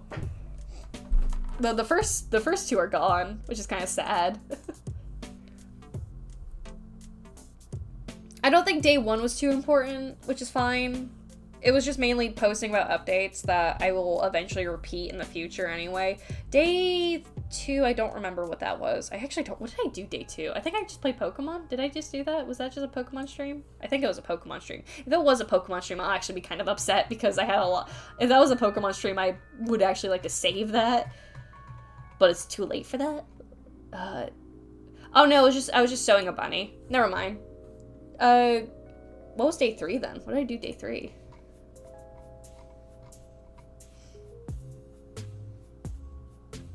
Oh, day 3 had, some... It was the I Spy game and also some Pokemon stuff.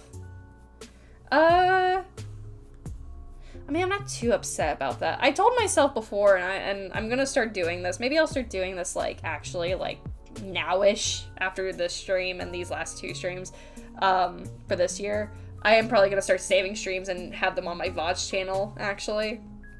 That's something I do plan on doing in the new year, just start uploading VODs again, because I never understand when people... What's the word I'm looking for? I never see the value in my previous VODs until someone brings it up. So, the fact being that people still want to hear, I wanted to rewatch Joe's stream only to find it gone. No, yeah. No, that's very valid. I think I'll start re-uploading my VODs. Aaron, actually, if you want to ever send me that, if you ever want to send me that, actually, which I actually would appreciate, hit me up in DMs. I would actually really like to have that VOD, because I think that VOD has a lot more important stuff to me than, like, the other 2, anyway.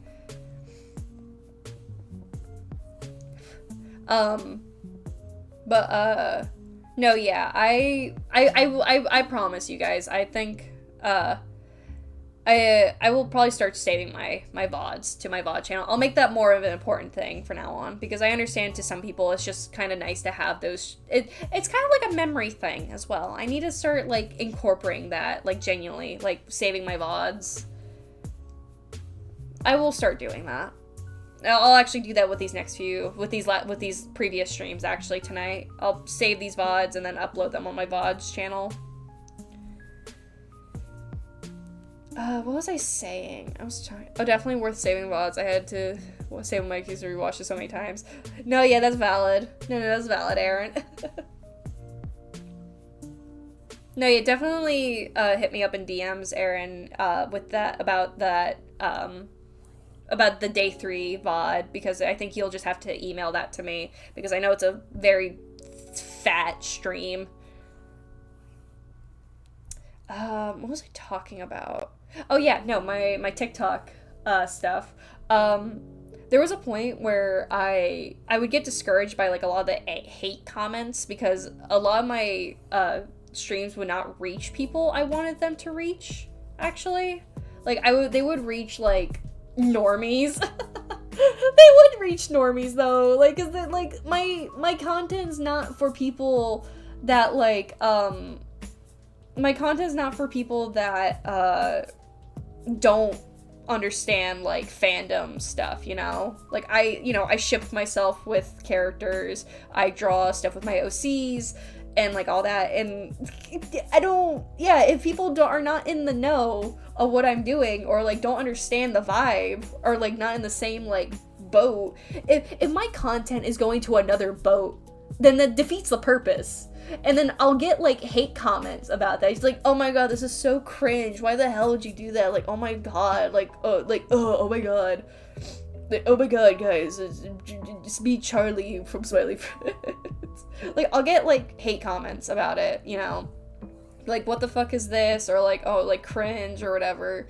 I now have a different mindset about that, actually, because I'll see people on TikTok. I also want to bring this up because it makes me so upset. People on TikTok, stop. People on TikTok will jump on digital artists so hard and like be so mean to digital artists. There's like a hate train for digital artists on TikTok for some reason. And I don't understand why. It makes me very upset to see people be so mean to digital artists, genuinely. But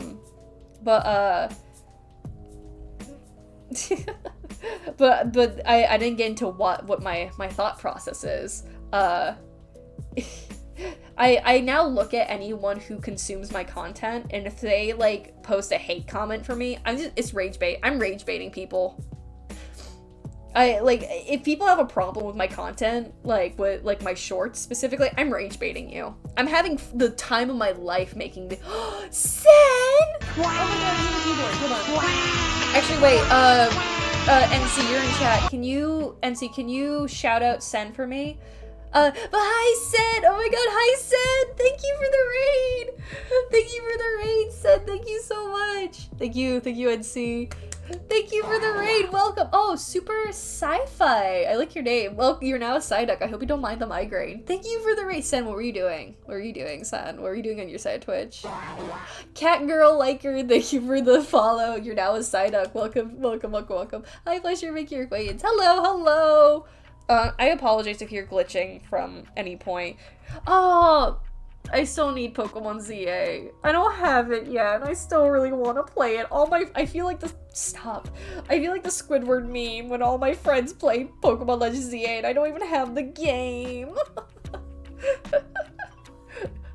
No, it's really fun too. I really want to play it. I really hope I can get the game eventually. I hope you can play it soon. I already have like my dream team set up. Also glad you like my name. I don't mind being a Psyduck. He's neat. Yeah, no, all my viewers are Psyducks on here. We're all Psyducks at heart. The giant Psyduck beside me who's covered up by the bunch of pink Psyducks, that's Jared. So but Sen, I hope you had fun playing Legends ZA though. Oh my god. If it makes you feel better, apparently you don't have to do 1,000 battles to get a shiny charm anymore. I'm gonna be honest, I'm not much of a shiny hunter. I've tried shiny hunting before in high school. I only ever caught a shiny Psyduck, actually.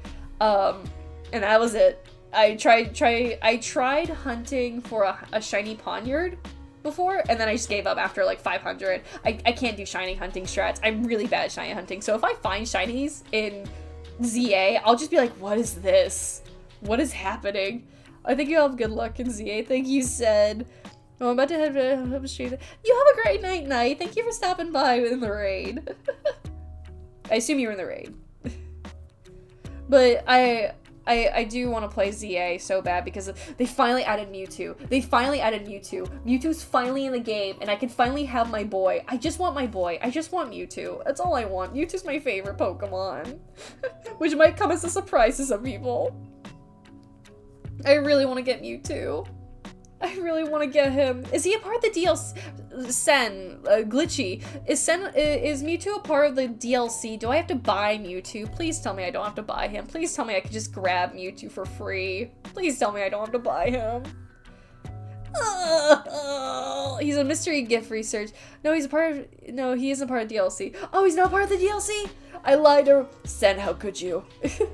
But Sen, thank you so much for the raid. Do what you gotta do to relax. If you need a raid and dash, that's so valid. Like, go do what you gotta do to, like, rest up. Thank you for the raid. I will take good care of your viewers. I'm talking about how I think Mewtwo's I don't care if he's post-game, or a starter, or if I can get him after fighting a child. I just want Mewtwo. I just want to know if I have to pay for him, or if I can get him in the game. I just want Mewtwo. I don't care about Diancie. I want Mewtwo. I just want my boy. Because I wasn't allowed to have him in fucking Scarlet and Violet. Well, no, I did get him in Scarlet and Violet. I just didn't play Scarlet and Violet that much. I need to finish Scarlet and Violet. I did finish it. I'm not done with, like, catching Pokemon. And usually I don't consider a Pokemon game done until I catch all the Pokemon in it. I really need to do that. I need to finish, like, Scarlet and Violet, because I feel like I'm not done with it. I actually don't know what my feelings are on Scarlet and Violet, actually. Like, I don't hate it, don't get me wrong. I streamed Scarlet once upon a time. I don't hate Scarlet and Violet. I'm just very indifferent to it. I always find myself go back to, like, the older games, though. I think that's just me being an old woman. It's nostalgia. Back in my day, Pokemon graphics were 2D with limited 3D graphics. I don't hate Scarlet and Violet. I just like I like pixels. I like looking at smaller pixels. I don't like big pixels. I don't like big pixels. I like small pixels. Very small pixels. I like when I'm able to see the pixels. I like to see what my pixels are made of. All right? Which is why I'm very excited to play Black and White, actually, for a Nuzlocke in the new year, because I haven't played Black and White in such a long time, actually. I haven't played Black and White since, like... Hold on, I'm reading the... Gotta catch them all. Yeah, I gotta finish catching them all in Scarlet. I really do, genuinely. No lie, I love the game where you have a Pokemon called Mewtwo as a starter. Yeah, that'd be my favorite game if Mewtwo was my starter. If you have a Switch 2, Scarlet and Violet runs so smooth on it. I don't have a Switch 2, nor do I have much of an interest in a Switch 2. Not right now, at least. I know there's gonna be a bunch of new games, and of course, if and when they release the next generation of Pokemon, it's gonna be on the Switch 2. I just don't have much of a interest in getting it right now. Because, dude, I don't want to spend, like, a liver on it. I just got mine a few days ago. I'm really happy to hear that, Mario. Back in my day, main character of Pokemon was named Ash Ketchum. I like knowing if my pixels are locally sourced and organic. Exactly. No, Bread gets it. I like to know how organic my pixels are. No, that's valid. That's so valid, Glitchy. It was on sale $50 off. I gotta use pixels. Oh no, that's even better for you, Mario. No, that's so valid. I'm really happy you were able to get a Switch 2, though. I have no interest in getting a Switch 2 because it's just... I mean, to be fair, I got my current Switch, actually. I had a Switch Lite, which was gifted for me on Christmas a few years ago. And then I really wanted to stream Switch games. So, funny enough, I actually had a Switch on my throne, and I'm looking at Nightcrawler, and Gem's not here, but I'm looking at you both. My current Switch I have was actually a birthday gift, which I love to pieces, and I don't ever want to get rid of it. Even if I get a Switch 2, I don't ever want to get rid of my current Switch, honestly. What did I do? You bought me my Switch. You and Gem bought me my Switch. That's what you did. I actually didn't get a game alongside it. I already got the Switch 2. Oh, that's very cool, Mario. That's why I'm looking at you, and so you bought me my Switch. I like my pixels personally belonging to me personally. No, that's valid. No, that's valid, Tenji. I love pixel art, honestly. Like, I really like pixel art. I want to get into pixel art more, honestly. I've tried pixel art, actually. There was a point where, when I was younger in middle school, when we had, like, our own personal laptops from the school, it had MS Paint on it, so I would draw on the MS Paint thing with my school laptop, and I would actually make Pokemon, Pokemon fusions a lot with it, and that was, like, my first experience with, like, pixel art. I want to do more pixel art, though, because it's actually really fun. What are you gonna do about Goofy? I'm just gonna cry. Man, I hate that I might have to get a Switch for the new Pokemon and the Animal Crossing. Yeah, I can't do pixel art at all. I mean, like, I think it's fun. I haven't done it a lot, so I'm very much like a novice with pixel art. I'm a novice on my way with some tissues. I only have a Switch Lite. The only cartridge game I got was the Super Smash Bros. Ultimate. No, that's valid.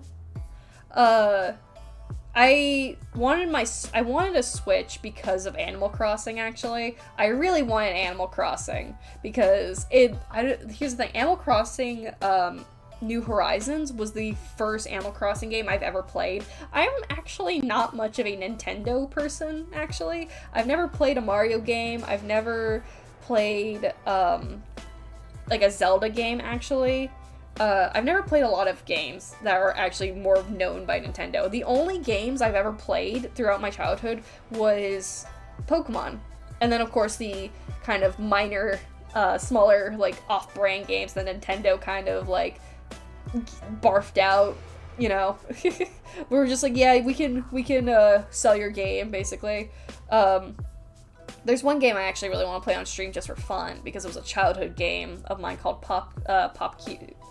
I think it was Street Fashion Pop Cutie, that's what it's called. I used to play that a lot as a kid, and I actually got a ROM for it that I really want to play on stream, because it's a fashion simulator game, but no one knows about it. It is, like, one of the most underground, like, games ever, and I want to yap about it. I want to talk about it, because no one talks about it. No one knows this game, and I want to stream it eventually, which I might do in the new year, maybe. I need to scroll up in my chat to see. Wait, OMG saying, though, Tim, Animal Crossing was the first. Yeah, no, yeah. I think Animal Crossing New Horizons was actually the first game for a lot of people, because it just looked fun. I like sandbox games a lot.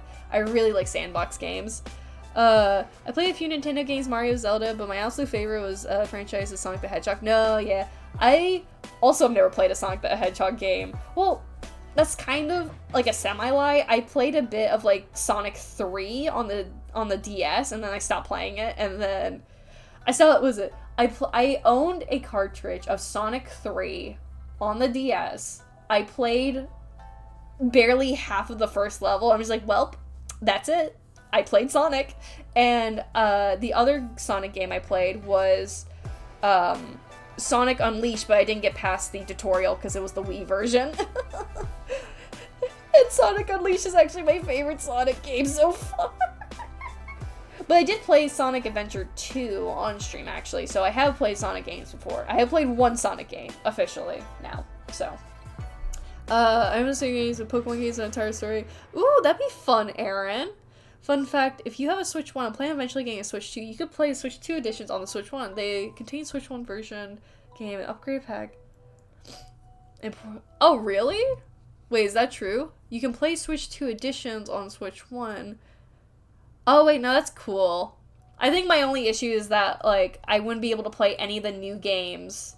Like, any games that are exclusively to the Switch 2. That's what I'm, like, scared of, because I know for a fact there will be stuff like that. Hello, first time chat, how do you say your name? Lumentia Nias? I hope I said your name right. I'm sorry. I'm sorry if I didn't, but hello, first time in chat. It is actually morning, technically. It's technically very, very early morning, but thank you. A Sonic game is a Sonic Adventure 2, then that will be the last one you play. Probably. I actually really want to play Sonic Forces, but my friend Rave really hates Sonic Forces, even though I actually think I might like Sonic Forces. Here's the thing. I'm a sucker for character customization. If I'm able to self-insert myself into any world, like, by the game's request, hell yeah. Like, yes. You get a yes from me. I love putting myself into worlds. I love creating characters, like Baldur's Gate, or like any like MMO stuff where you could create the characters. I love creating my characters so much.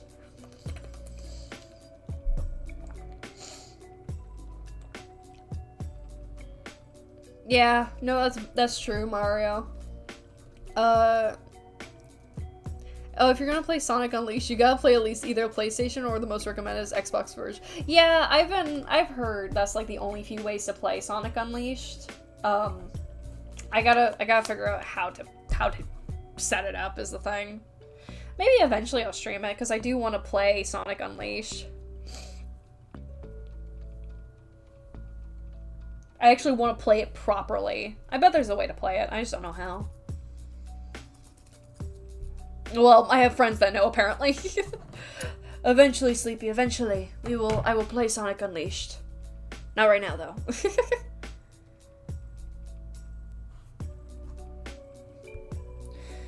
Let's see here. How much more do I want to stitch? I'm trying to think.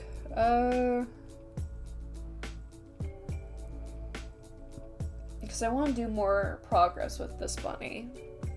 Because so far I'm on the second arm, and after that, I might do the feet next. I might start sewing the feet, the legs, feet, legs. I'll start sewing those next. No, but I do want to stream more in the new year. I want to do more collab streams. That's the other thing. I really need to talk more to my other streamer friends. I am really bad at communicating. I'll sometimes think in my head just like, yes, I want to do a stream with my friend, my good friend Sen. I want to do a stream with my good friend Sen, and then I'll think about it, and then I just won't do anything about it. Either because I forget, or because like I just don't have any ideas, or I forget, or I'm too shy. It's like one of those three. I either forget, I'm too shy, or I don't have ideas. For this upcoming year, I need to do a lot. Like, that's like my thing. I need to do a lot more, because it feels like these past sort of almost 3 years I haven't done anything, which is not a good mindset. I don't recommend any of you have this kind of mindset that I'm having, but it's not like a self-deprecating thing. It's just kind of like, I don't have anything notable in these past few years. I don't know. At least maybe to other people there's notable stuff.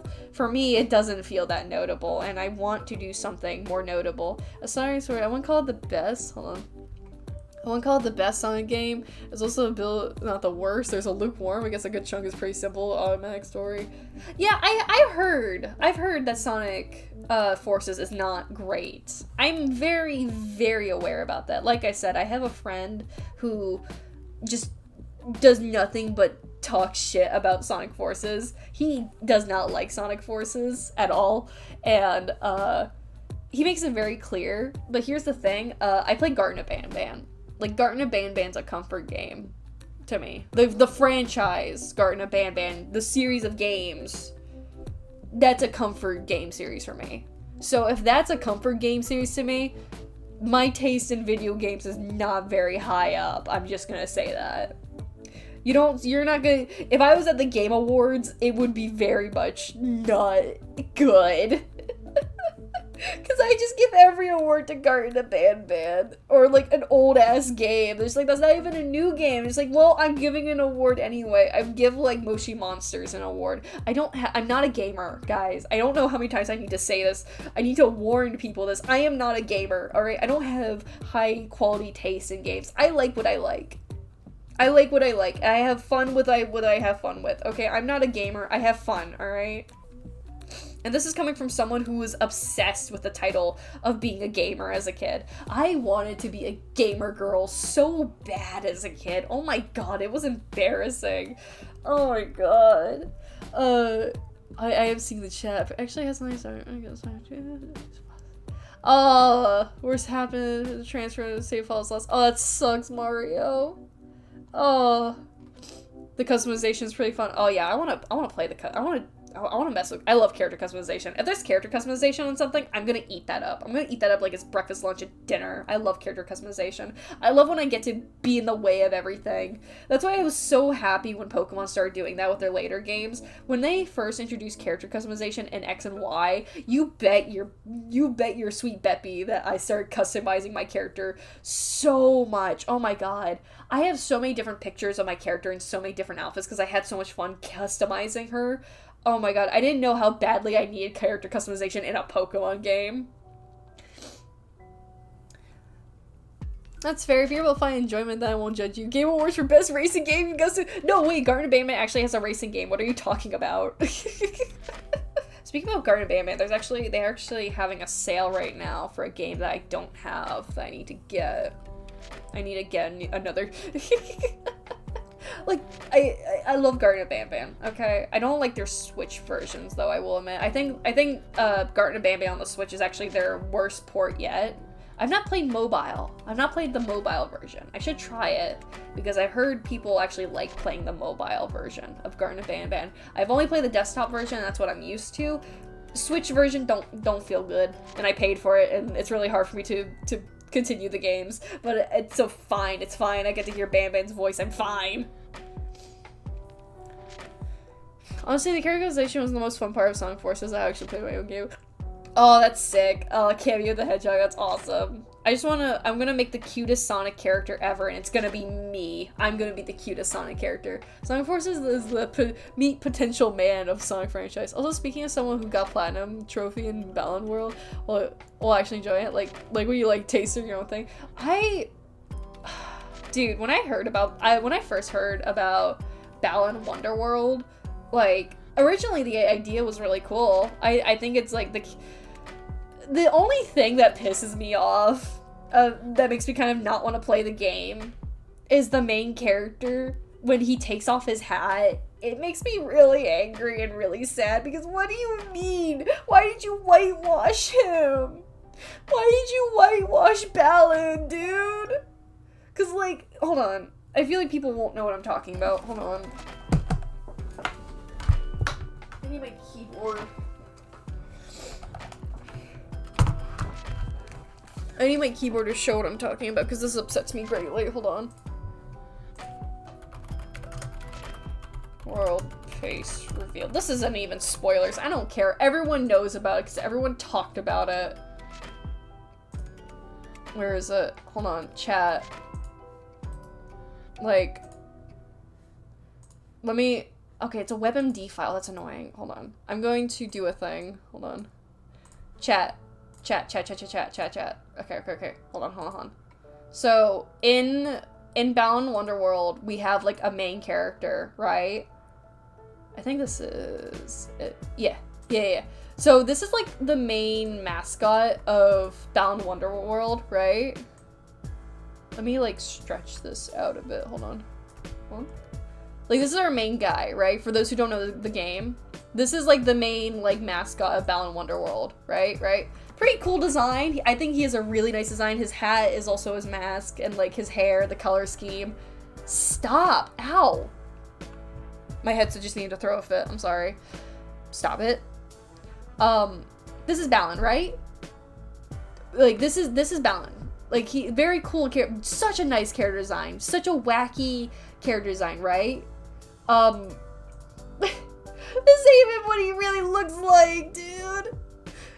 Because apparently he looks like this. Hold on. I need to grab, like, another screenshot as, like, a zoom in on his face. Hold on, chat. Bear with me. Bear fucking with me, chat. Because, what do you mean this guy actually looks like fucking this? This is what he actually looks like. Oh, why is he white? What happened to him? He looks so horrible. He looks so horrible. He has, like, because in the other design, he looks so cartoony. He looks so silly. He looks like... Does that fucking blackface? Because, like, in this other design, like, hold on, go back to it. Go back to the actual good design. Hold on. Because, like, this is cool. This is such a cool design. He's, like, a wacky, cartoony character. I hate when my headset does this. I'm so sorry. Like, he looks like a wacky, cool character. Like, the proportions give the idea that he's a cartoon character, right? Why the hell does he fucking look like he belongs in a yaoi manga with this design? Why? It's so ugly. This shit is so ass. This shit is so ass, gang. It's giving anime joke. He does look like an. Oh. This is why I don't want to play Balan Wonderworld, because they fuck up the main guy. I mean, like, maybe it's like a black. I mean, like, yeah, but like, you can't. There was no indication that he was like this. There was no. If you were to show me, like, if you were to show me this guy, I would have no indication that he's a human being. There's nothing that looks like human about him, from his like very large eyes, very cartoony proportions, to the smile on his face. Nothing about him screams, this is an anime twink. I go back to, hi Sen, I'm ranting about how they ruined the main guy of Balan Wonderworld, because what do you mean he's just a white boy? Why? Why? It's so bad. It's so bad. They should have just kept him as like the silly guy. They should have just kept him as like the silly. But like, they didn't. They just like, actually he's like super, they pulled like a Barbie nutcracker with him. Like, for those who don't know, there's like there's a Barbie movie of like the Nutcracker, like the ballet performance, right? The Nutcracker. And everyone's in agreement that the Nutcracker design for like the main guy, who's like Ken, obviously, is better than like when he turned into like a real man. It's the same. It's like Beauty and the Beast. Like, the Beast was better than like his human form. No one likes the human form. Stop giving these peak designs human designs. They don't need them. They don't need like conventionally. It always pisses me off. I don't like quote unquote conventionally attractive anime guys. I don't like them. I don't like conventionally attractive characters, because like, guess what? They're not attractive. They're just any other guy. You've turned a peak design. You turned a peak design like this, and you made him mid. How did you fuck it up this badly? How did you make this into this? How did you mess it up? Why would you mess it up? We were so good, and then you ruined it. You burned the pie. Why would you ruin it?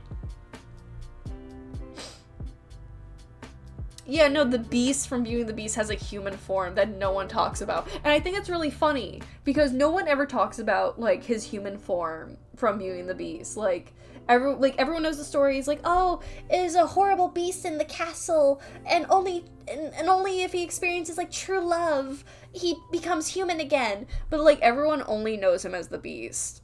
Disney only knows him as the Beast. When Disney makes, like, merchandise or promotes, like, the Beauty and the Beast movies at all, we only see the Beast. We're never seeing his human form. We're never once gonna see his human form in merchandise. Because guess what? No one gives a shit about the human design. No one gives a shit about your human designs, guys. It ruins it. It ruins the whimsy. Where's your whimsy to make these characters, like, interesting? Because that's what happened in Balan Wonderworld. They made a character with such good design. There were such good design choices. But instead, they made his skin color match his fucking suit. He's so ugly. He's so ugly. He's such an ugly character. I refuse to, like, this design of Balan does not exist to me. Like, we only focus on this. This is Balan. That other guy's like a poser. Like, that's not Balan. It's not the same guy, okay? Such a shit design. Don't get, like, anyone who makes OCs, character 101, don't give your character a human design. Like, a true form human. Because that ruins the whimsy, in my opinion. That's my opinion if you make a character. Like, if they are like a creature, keep them a creature. If they can turn into a human at will, like, they can shapeshift, that's fine. Like, it's okay, like a disguise or whatever, but don't make it like, oh, this is their true form. That shit's so boring to me. That shit is so ass to me. I hate that shit. I don't like that stuff. Where there's like, oh, this is their true form. No. Cause why? Cause tell me, why do they act like their true selves in the alternate form, you know? It's kind of like, it's like a metaphor to me. Like, they act like their true selves in, like, this other form that they're in. Like, the beast really shows himself as a beast. Yeah, you're kind of a dickhead, dude. But, like, at least you're kind of likable. I hate human design. That's another yap session from Tim. Tim hates human designs or secret human designs. Don't make a secret human design if you ever make anything. I will hate it forever. So if they start out as a human that looks human but has superpowers, it's fine, right? No, that's fine. Just don't lie to me, because that's what you're doing to me. You're lying to me. Don't make a character that's like, give me my boy. Like, don't make a character that's so, like, whimsy, that doesn't look like a human. This is not, like, for example, this is not a human. This is not a human being. But, like, oh, he experiences, like, true love or true friendship, and then suddenly he's, like, conventionally attractive man. Don't do that. Don't do that. Don't play with me like that. Because that shit is so boring. That's so fucking boring. It's so mid. It's so mid. It's so boring. Okay, Tim, what if I completely humanize Egg? He takes off the shell. Egg, I have, like, the most ick face right now. I have, like, the most ick face on my face right now. I'm icking, dude. I'm icking after you said that. Just be a creature or not. Just you have two options. You're either a silly creature or you're not a silly creature. You have two options. You don't lie to me. I don't like liars. Because that's all that is to me. That's all that fucking is to me. It's lies. It's lies. You're lying to me. It's bullshit is what it is. Egg could never. He's too goopy. I do need a hydrate after that. Thank you, Sleepy. My god. Oh, I see a place of Petus. I completely ignored the Petus thing. I completely ignored it because I was ranting about it. So how do you feel about movie Shrek? I have to genuinely think about it because, like, the way that movie Shrek plays out is different from, like, what I just ranted about. Because here's the thing. Like, Shrek himself is an ogre. He is an ogre. In the second movie, when he, like, goes to the fairy godmother, it's like, oh, I want to be human so Fiona will be attracted to me. It's a whole process of, like, oh, I don't, like, this is not me, basically. Don't get me wrong, the human design for Shrek is very nice. I do like his human design from taking, like, because it's different. It is different. It is actually different, because what they did was they took a pre-existing design of Shrek, because he is an ogre, he will always be an ogre, and then they made him human, and they made him human based off that design. But their whole thing is that he's not actually human. Shrek is Shrek. Shrek is an ogre. Shrek has layers. Shrek is an onion. That's different. When a character turns into a human for either a short amount of time, not permanently, that's fine. As long as it's not their true form, I don't care. Just don't make their true form a conventionally attractive person. I hate that shit. I will not eat it.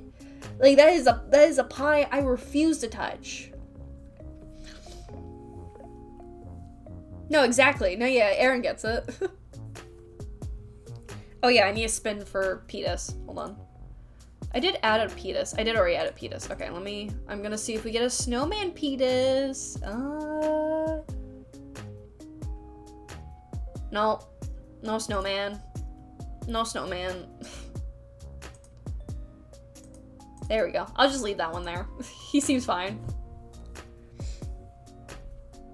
I think Shrek also doesn't turn too hot. I mean, like, his human form is fine. It looks fine. He's fine. It's alright. I think he looks alright as, like, a human, but Shrek is an ogre to me. He will always be an ogre, and I will love him as an ogre. Funny enough, I was thinking about the first movie with Fiona, the way you went about how it works. Oh my god. I think the way that Fiona's handled is actually beautiful, actually. Like, the way that Fiona's handled with her, like, whole transformation is actually much more, like, beautifully done. Like, because she's shown as a human. She's portrayed as a human. I think I like the reverse of that better, actually, where, like, they're portrayed as a human throughout the entire time, but their true form is actually a creature. I like creatures more, alright? I like when people are creatures, okay? It's, like, more fascinating to me when it's like, oh, I'm actually, like, a human that's, like, don't give me the werewolf bullshit. Like, I'm not entertained by werewolves, okay? I'll draw furry stuff, alright? I draw furry stuff. I myself was not entertained by, like, I'm turning into a werewolf under the full moon, this is my true form. I don't care. It's boring. Give me something, like, cool. Give me something interesting to eat, please. Like, you're giving me tofu here. Give me, like, I don't know, like, actual food. I find Shrek, human Shrek.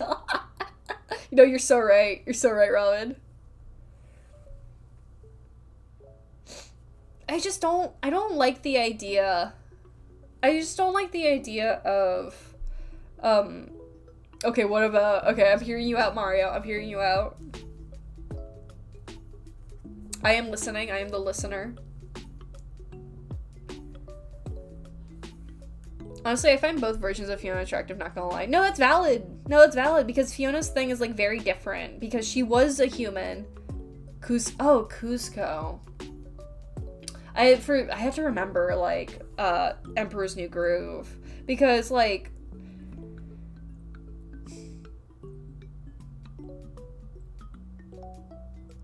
I have to think about it, because, like,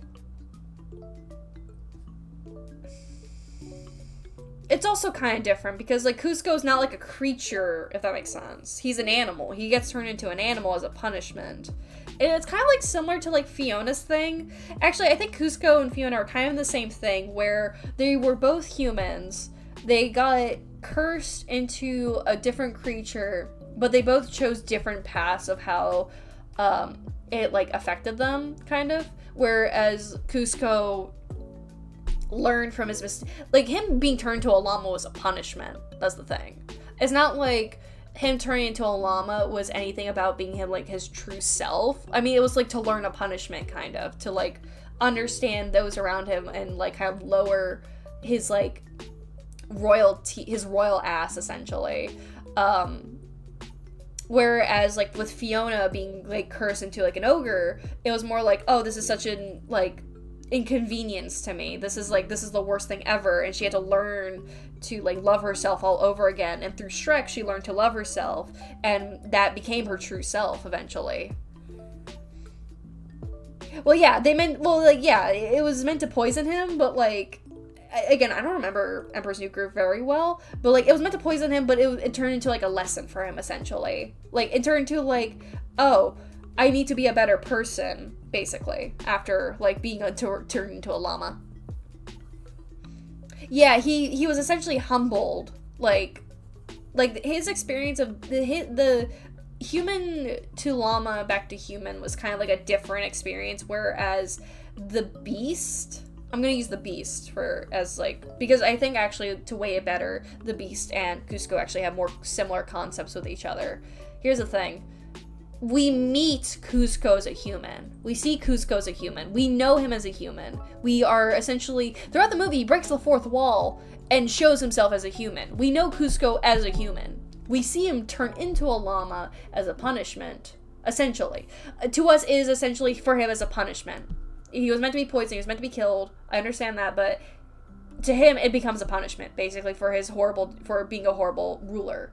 We then see through his progress of being a llama, knowing his previous life as a human, keep in mind, for him to be better, and then eventually root for him to turn back into a human so he can use his learnings into his royalty as a human.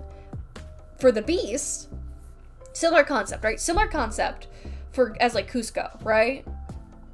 Shitty person, shitty human, gets turned into a creature, turns back to a human after learning lesson, right? Same formula. However, we do not meet the Beast as a human. We're not including the live action movie. Forget the live action movie. We are not thinking of the live action movie. Understand that. We are talking about the cartoon. We're talking about the animated movie here. We do not meet the Beast. We don't even know his fucking name. What is the Beast's name actually? Hold on.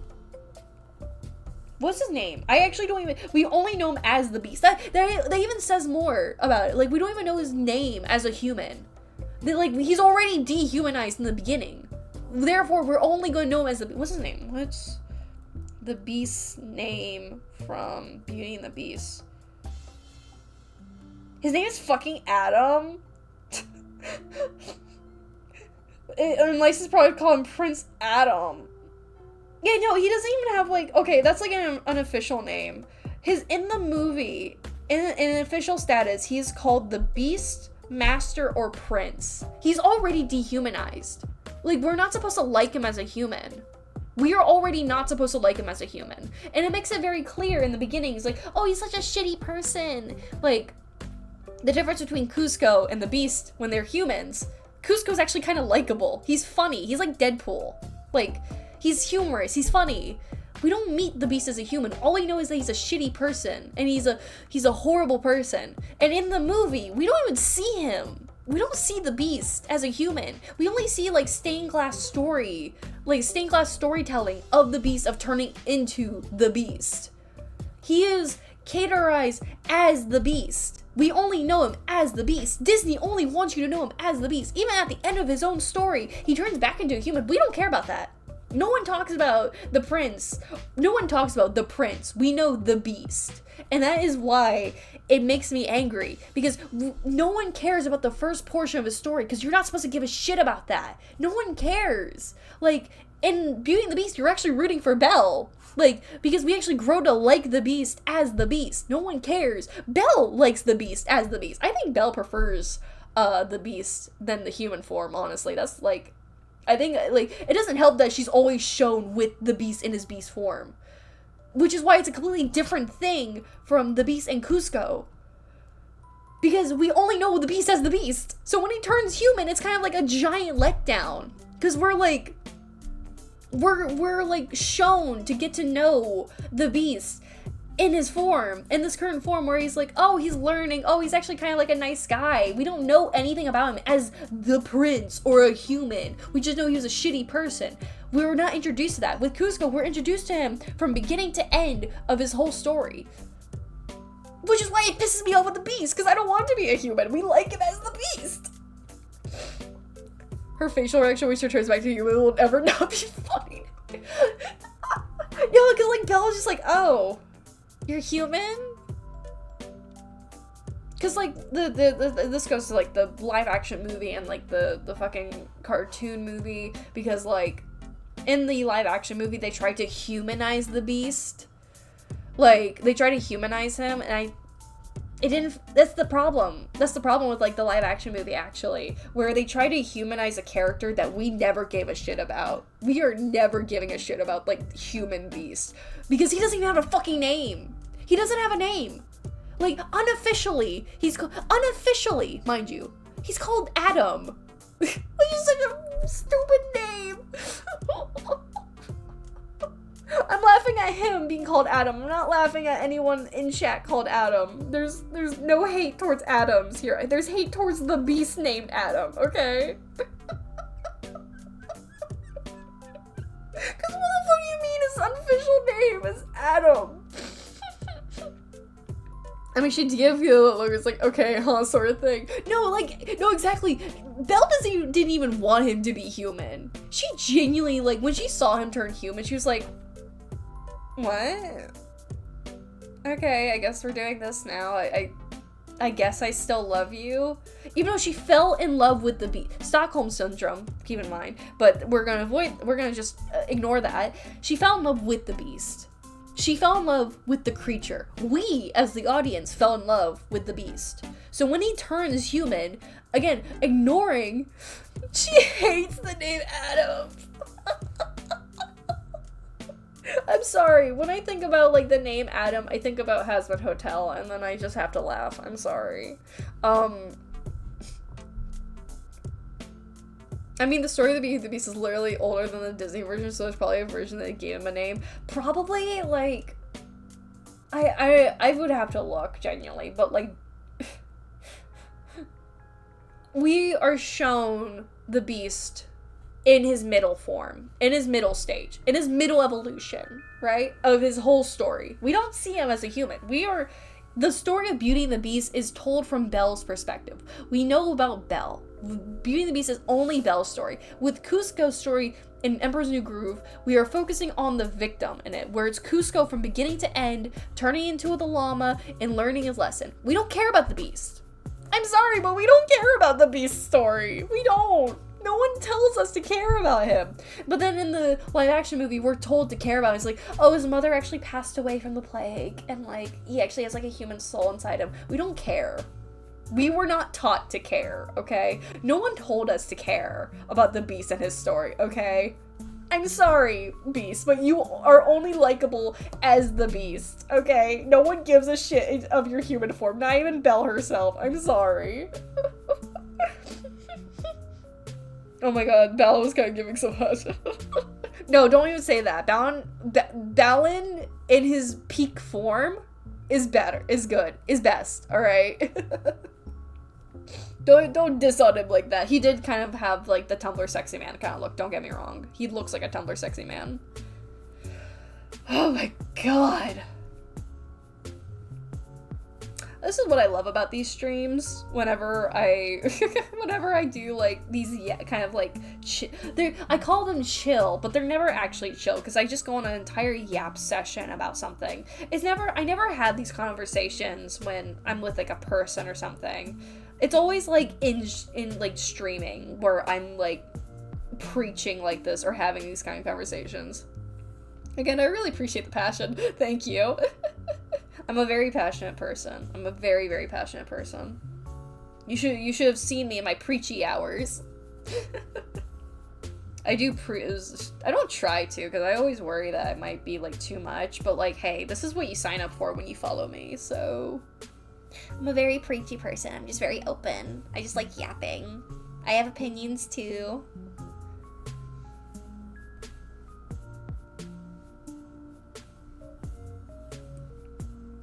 I think I still have energy, so I'll still probably work on the legs, because I really want to do progress on this bunny. This one, at least. Like, I really want to do progress on these 3 bunnies before the end of the year. I genuinely do.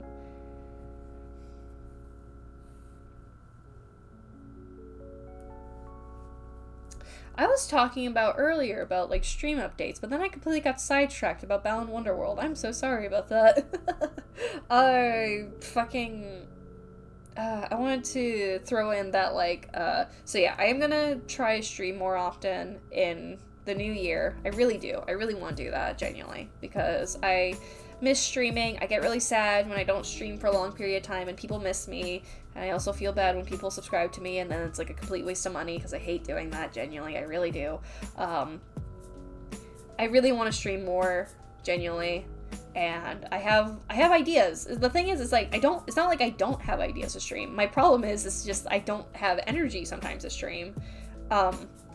Even, like, I don't want to say even today, because I had the idea, like, oh, I do want to stream today, but, I almost didn't have the energy to, because I took a nap when, earlier, before I started stream. Like, I took a nap to, like, rest and all that, and I woke up and I'm just like, oh, I should really stream.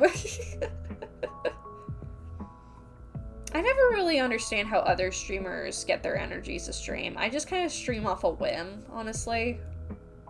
But, I do want to do more streams in the new year. I want to do more collab streams. I need to pester my friends to collab with me more, because I like doing the collab streams. I don't get, and it's also the only few times I get to hang out with some of my friends, like, and I feel bad that it's kind of the only few times. I want to hang out with more, like, my streamer friends off stream, genuinely. I just really suck at initiating, because I never know where to hang out with them, is the problem. Like, it's not like we have no groups or spaces to, like, hang out in, and I really need to, like, initiate with something like that or something. I don't know.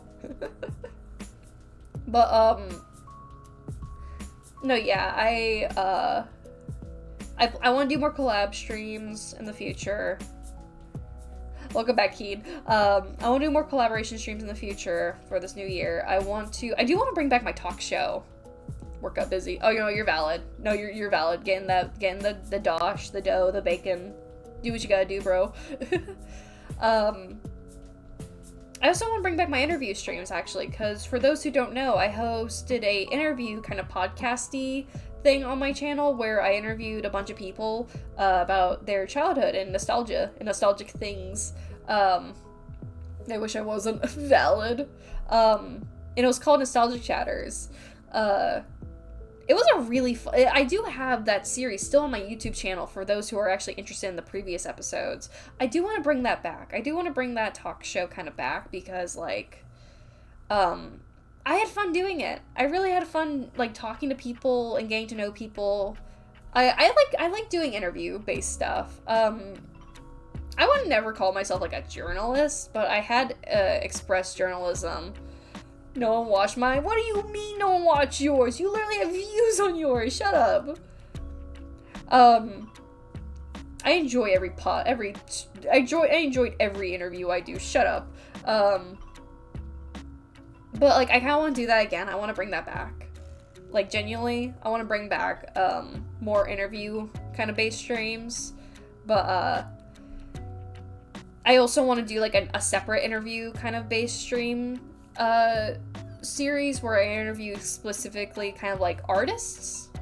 Not just, like, drawing artists, but also, like, I really want to interview, like, a lot of different people. Actually, I want to, with this new day and age of AI, I feel like we are strained as, like, a community, because there's art in everything. I say this about everything. There is art in every single fucking thing. I don't care what anyone says, like, art is everywhere. You literally have to think about design, about everything. I don't care what people say. It's like, oh, but, like, Tim, there's, like, math inside. Okay, yeah, but there's also an art form to things, you stupid.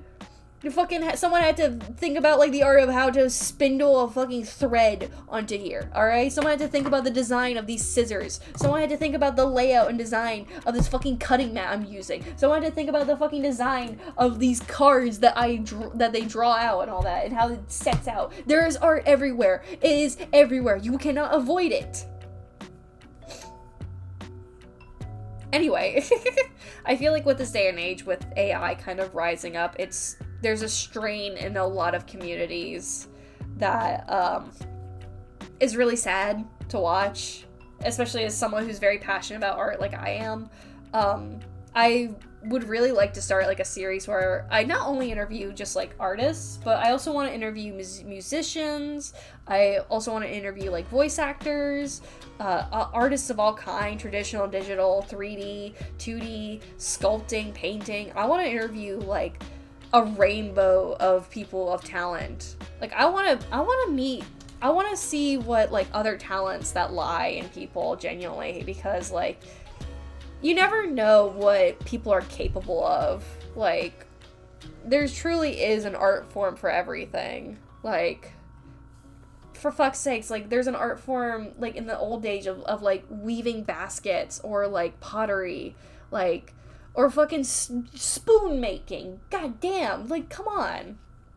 In fact, people are so quick to, like, switch to AI for everything is really disgusting to me. It genuinely is. Because the moment that anyone, actually, not even just, like, big companies, because already big companies are fucked up, alright? I don't care about big companies, whether they crash and fall and burn. I don't give a shit about them. I don't consume big products like Coca-Cola or anything like that. I don't care about that shit. So if they crash and burn, whatever. But my problem is if big companies promoting AI as it's, like, a normal thing, especially generative AI. Look, there are some places where AI belongs and some places where AI doesn't. Generative AI does not belong anywhere because we already have people, living, breathing humans, that can do jobs. Why? Unless you're a soulless company that does not care about the genuine whimsy of creation, then fuck you. I don't care if your company crashes and burns or whatever. you probably deserve it because you don't value your product. You're lazy, is what it says to me. If you have to use AI to promote something or create, you're lazy. You are beyond the sin of sloth to me. Because generative AI shit disgusts me. It really, really does. And which is why I want to do a sort of podcast interview style where I interview a bunch of different artists in this kind of time where it kind of feels like it's kind of overshadowed and underappreciated now. And I found that people on my channel actually really like my interview stuff, so if people want to see that, that might come in the future, if people are interested. I'm trying to fold this out. I apologize once again if I'm becoming preachy. I try not to. It happens. Whoopsies. It's like second nature for me. If I don't preach on stream, where the hell am I supposed to preach? It's my channel, my platform. I get to preach what I want to preach. But that's something I also planned for the new year. I want to bring back Nostalgic Chatters. I want to reach out to... I might make Nostalgic Chatters more exclusively to streamers. I don't know. I said that before on my, like, very first stream, that I want to make it more exclusive to, like, other VTubers, but then, like, the separate, and we got the other arm. We got both arms done. Yippee! I'm gonna take a moment to stretch. But, like, I want to interview, like, artists, genuinely, of all kinds. Like, again, like, musicians, voice actors, all the kind.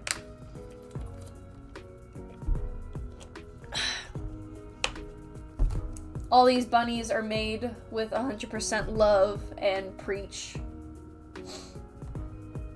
I need to get the limbs for this one. Hold on. But that's something I want to do in the new year. I want to bring back more talk show stuff. Like, I was trying to say that, I expressed, like, I don't really, this would consider be, like, journalism, but, like, I only ever took one class of journalism in high school. It's just kind of fun to talk to people. I like talking to people, not just like a one-sided conversation. I genuinely like talking to people and all that, and hearing their passions and all that.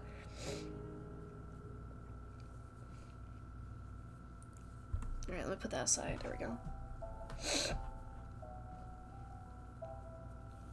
Eventually in the new year, I wanna...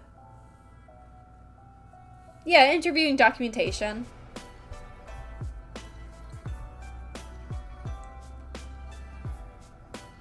Because I feel like every person has a story to tell. You can ask the same questions, but you can get 100 different answers for each question, I feel like.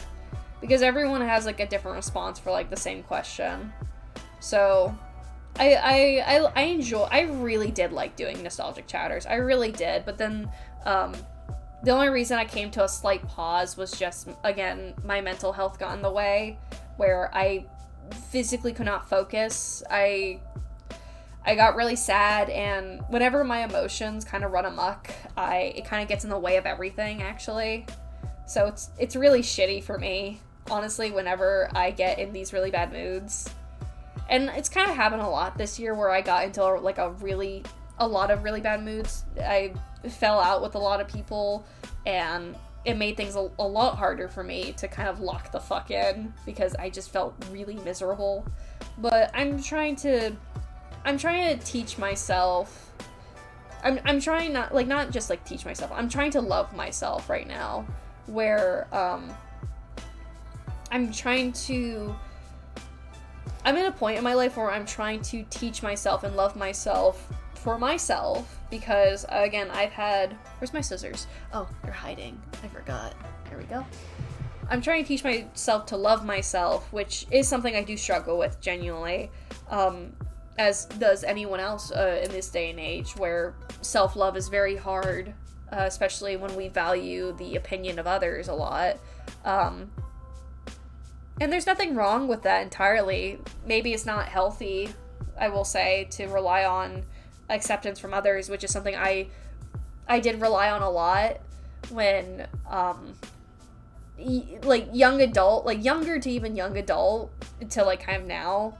I'm trying to teach myself, like, like, self-acceptance is what I need. Self-acceptance is what's most important, because if you don't accept yourself, how can you expect other people to accept you? And there's also the thought of not everyone that doesn't accept you is not the end of the world. Because if someone doesn't accept you for who you are, then they're just not worth your time, genuinely. I think I need to tie the knot on this a bit more. Hold on. Because I've had to learn that, like, a lot the hard way. This year was particularly hard on me. Like, it was very hard on me this year. It's kind of similar to, like, another year I had to experience. I don't remember which year it was, but it was probably, like, 2022, I want to say. This year was kind of like 2022 for me, I think. I think it was 2022, I want to say. I don't remember. But I am at a point right now where, because I've lost so many people, I've had to self-reflect a lot. And of course, when shit like that happens, there's gonna be times where I blame myself, or I'm just like, oh, they left because it's my fault, or, like, it's, like, there's something wrong with me. There's always the question with, like, self-reflection, where the question comes up, what is wrong with me? And for me personally, I can take criticism. I understand where I'm in the wrong with things. But I also need to understand that, like, I'm only human. I'm gonna make mistakes. I'm gonna make mistakes. I'm gonna fall. I'm gonna be hurt. But the only person in charge of me is me. I am in charge of me. I am in charge of my story. Because we all live our own stories in this world, in this planet, this rock that we live in, floating in the vacuous of space. We all write our own stories, essentially, and you are the author of your story, basically. You are the author of your story. You are in control of how you perceive things and how you perceive yourself, most importantly. And I think it's really important for people to look at yourself and not... You genuinely can't be so rough with yourself, because you can be so rough with yourself to the point that you break. And it's gonna hurt. It's gonna hurt when you break yourself. I think it's worse when someone breaks themselves over someone else breaking them. Because when someone else breaks you, you know yourself best to heal. But when you break yourself, when you break your own walls, when you tear yourself apart, it's going to be harder for you to love yourself and heal. And as someone who's been on both sides of that coin, where I have torn myself to shreds and other people have taken part of tearing me to shreds, it's not fun, it's not healthy, especially as someone who doesn't have very many sources of comfort or any medical help with these sort of, like, self-help things or self-reflection stuff.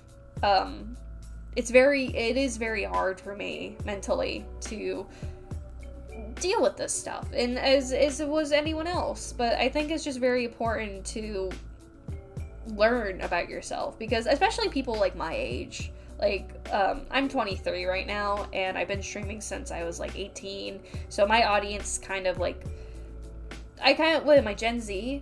Yeah, I'm Gen Z to, like, near millennial. I act like a millennial, genuinely. I act like a millennial, but, like, Gen Z to, like, millennial, it kind of thought process,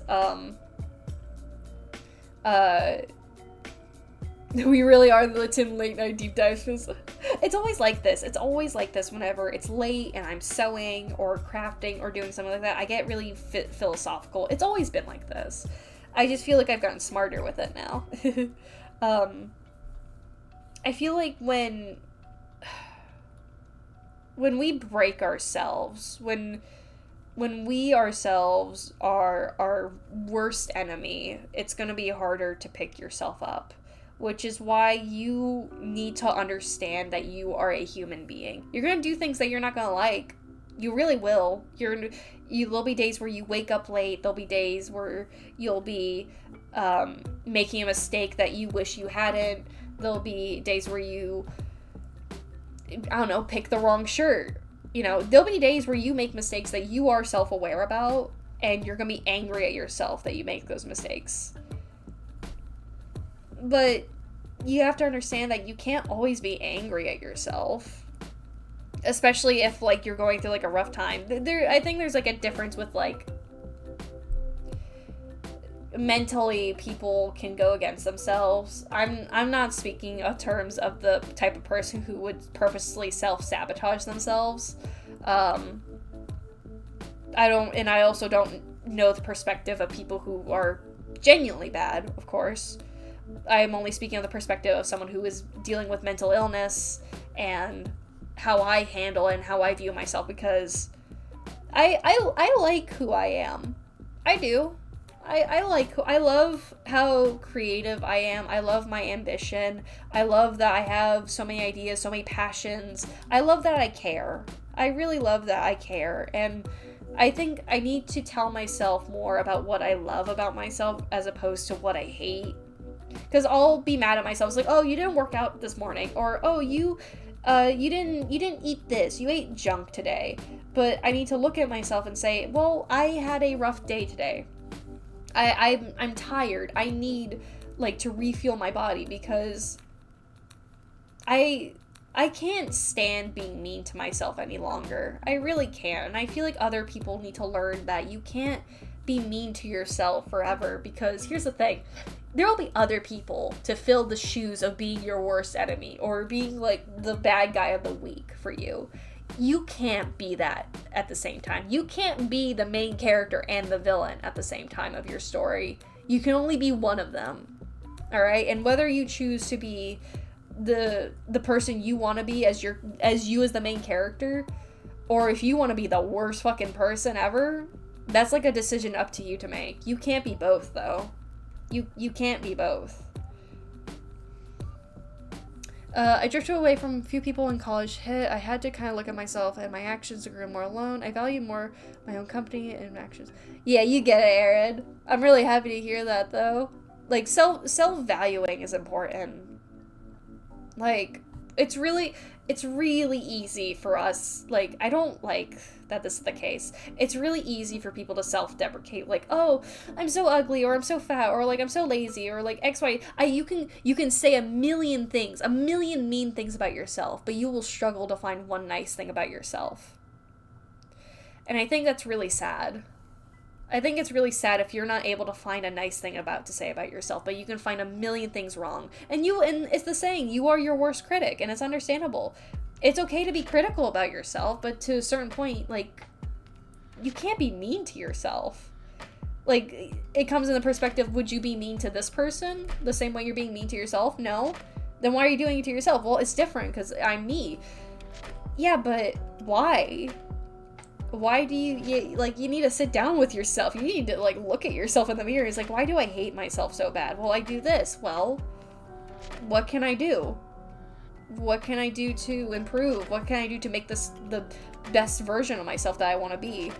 Because I'm, and this is coming from an artist, of course, so I'm gonna say that my metaphors, like writing a story, because that's how I feel, genuinely, where it feels like I'm the main character of my story, and if I say, like, oh, I'm like an open book a lot, and, like, I do, because I am like an open book, and I've had people in my life come in and write in my book kind of chapters of my life where it kind of felt like I had no control in those situations. And I kind of really hate that those moments happened, really.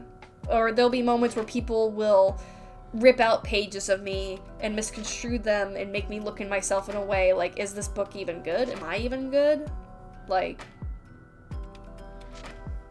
I think the importance of loving yourself is something that's not talked about enough in the current day and age. Like, depression has skyrocketed these past, like, few years, especially with Gen Z, with COVID hitting, with our current situation of, like, how I don't want to get political here. I really don't. But like with how things are in the current day and age, it's very easy for people to villainize like us for our own choices in life when we're just trying to survive. Living has turned into surviving, and it's not fair, and it's really easy for us mentally to deteriorate and go against ourselves because of that, when in reality it's not even our fault most of the time. It's not our fault that we're trying, and people say, oh, well, try harder, you're not trying hard enough. I hate when people say that. I genuinely, as someone who works her ass off on a lot of fucking things, I pride myself in working hard. So when people say, like, oh, you didn't try hard enough, I will actually cut your throat in Minecraft. I don't like when people say that. That is the quickest way to make me angry with anything, when someone says you didn't try hard enough. Because that, in the end of the day, that person doesn't know how hard you try. That person has no fucking idea how hard you work or how hard you tried. Because there's no scale, there's no limit of how hard someone tries to live their life, okay? There's no scale of like, oh, this is the hardest you can do and this is like the easiest you could do. You chose the easiest thing. No, I did the best I could. I worked the hardest I can, and these were the results I got. And I'm going to choose to be happy with it because I did that. I made the decision. I made the effort. And people need to kind of value themselves with how much effort they put. You got soft hands. You never worked a day in your life. Yeah, like, people saying shit like that, like, it pisses me off. It really does. Because for fuck's sake, like, all the stuff I do, I am someone who works, oh, I thought something flew away, never mind. I work, like, almost religiously by hand. I do it, oh, another place of pitas, let me spin a wheel, hold on. Let's see if we can get snowman pitas. Oh my god, oh my god, oh my god, oh my god, oh my god. No! No! No, come on! No! Oh my god, no! Hold on. I need to, like, show this real quickly because, like, it's right there. It's right there. Hold on, hold on, hold on. There it is. Properties. Dude, the wheel's right there. It was right there. No! It was right there. Oh, that's so ass. But we have to follow the wheel. We must follow the wheel. This is our 4th pitas. We have yet to get it. We need snowman pitas. I'm gonna put this one. This one looks like it needs a friend. There we go. I was spending all my points shiny hunting.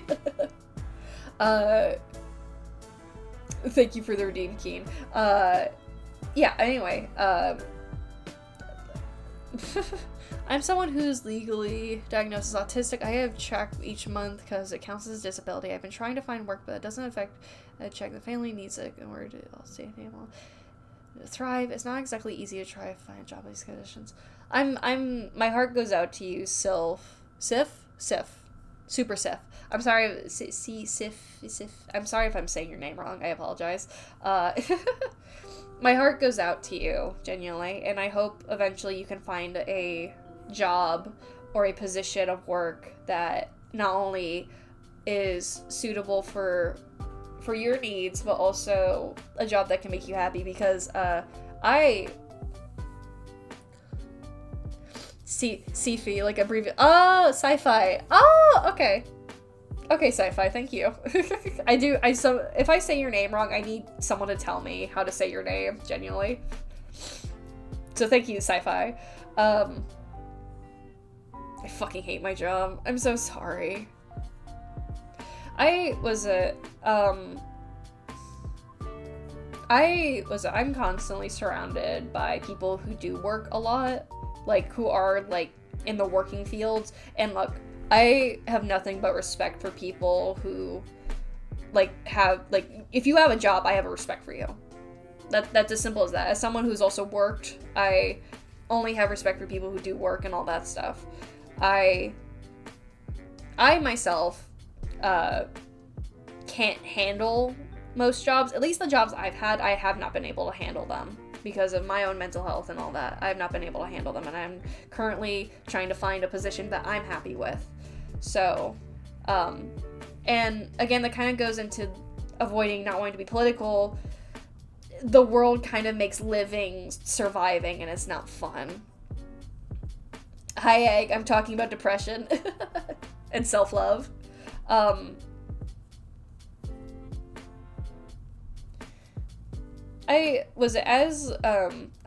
So for those who know or may not know, I have a sibling. I have a few siblings, actually. I am the youngest in my family, but I have an older brother, and I constantly hear from my brother how much he does not like his job. He works like, he has to phone people, basically. But he does not like his job. I hear from him constantly he does not like his job at all. And I bicker with my brother a lot, but it's normal for siblings to bicker with their siblings and all that shit. But I do genuinely love my brother to pieces. He actually, sometimes he'll buy me stuff for streams, actually, for like crafting streams. So he supports me streaming, and he means a lot to me. He means a great deal to me. And I'll hear how much he hates his job, and his dream job is actually to be his, like, what are those people who, like, kind of, they, paleontologists, I believe they're called? Like, the people who dig up fossils. Like, I think specifically paleontologists are, like, dinosaur fossils, but, like, people who, like, look for, like, historical items, basically. My brother is a big history buff. He loves history.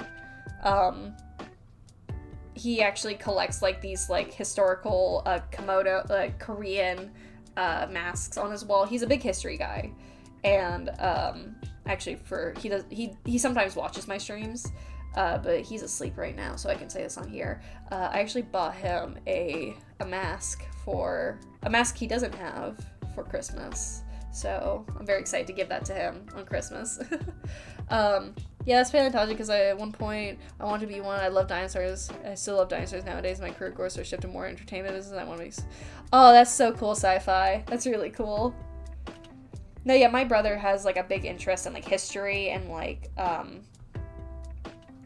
the people who, like, kind of, like, go out to, like, go look for, like, historical temples or, like, historical artifacts. He has a big interest in that, but sadly he is unable to pursue said dream, and he's very miserable with his current job. It's miserable to watch, even. And dude, I'm of the mindset right now where, like, I am going to pursue my dreams and what I want to do, or I'm gonna die trying. That's like my thing. So I don't like how people, especially our government, not to get political here, I don't like how we are forced to be rats in our way of living, because it doesn't feel like living, it feels like surviving, and that's not fun. I'd rather go live in the woods than anything else. No, yeah, but shifting the topic slightly backwards a bit,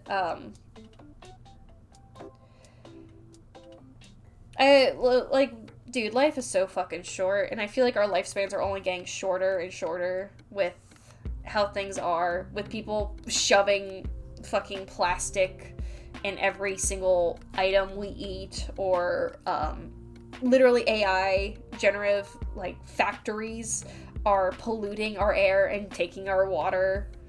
Like, fucking grok. Like, have you guys seen the factories, like, AI factories for, like, grok? The people who live near those factories are suffocating. It's disgusting.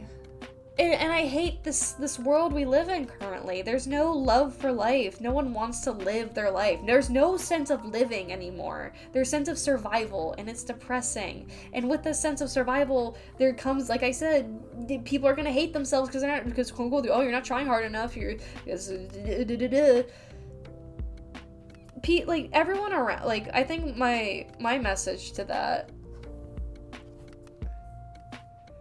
it's not good. Like people, it's like, it's not good. I've seen, like, interviews of people, like, who live near those factories, and they talk about, like, how it's, like, suffocating and miserable, like, ever since it was built. Local eggs, some goober who's happy with their job and glad it gives me green, but also feel bad that friends aren't able to attain green.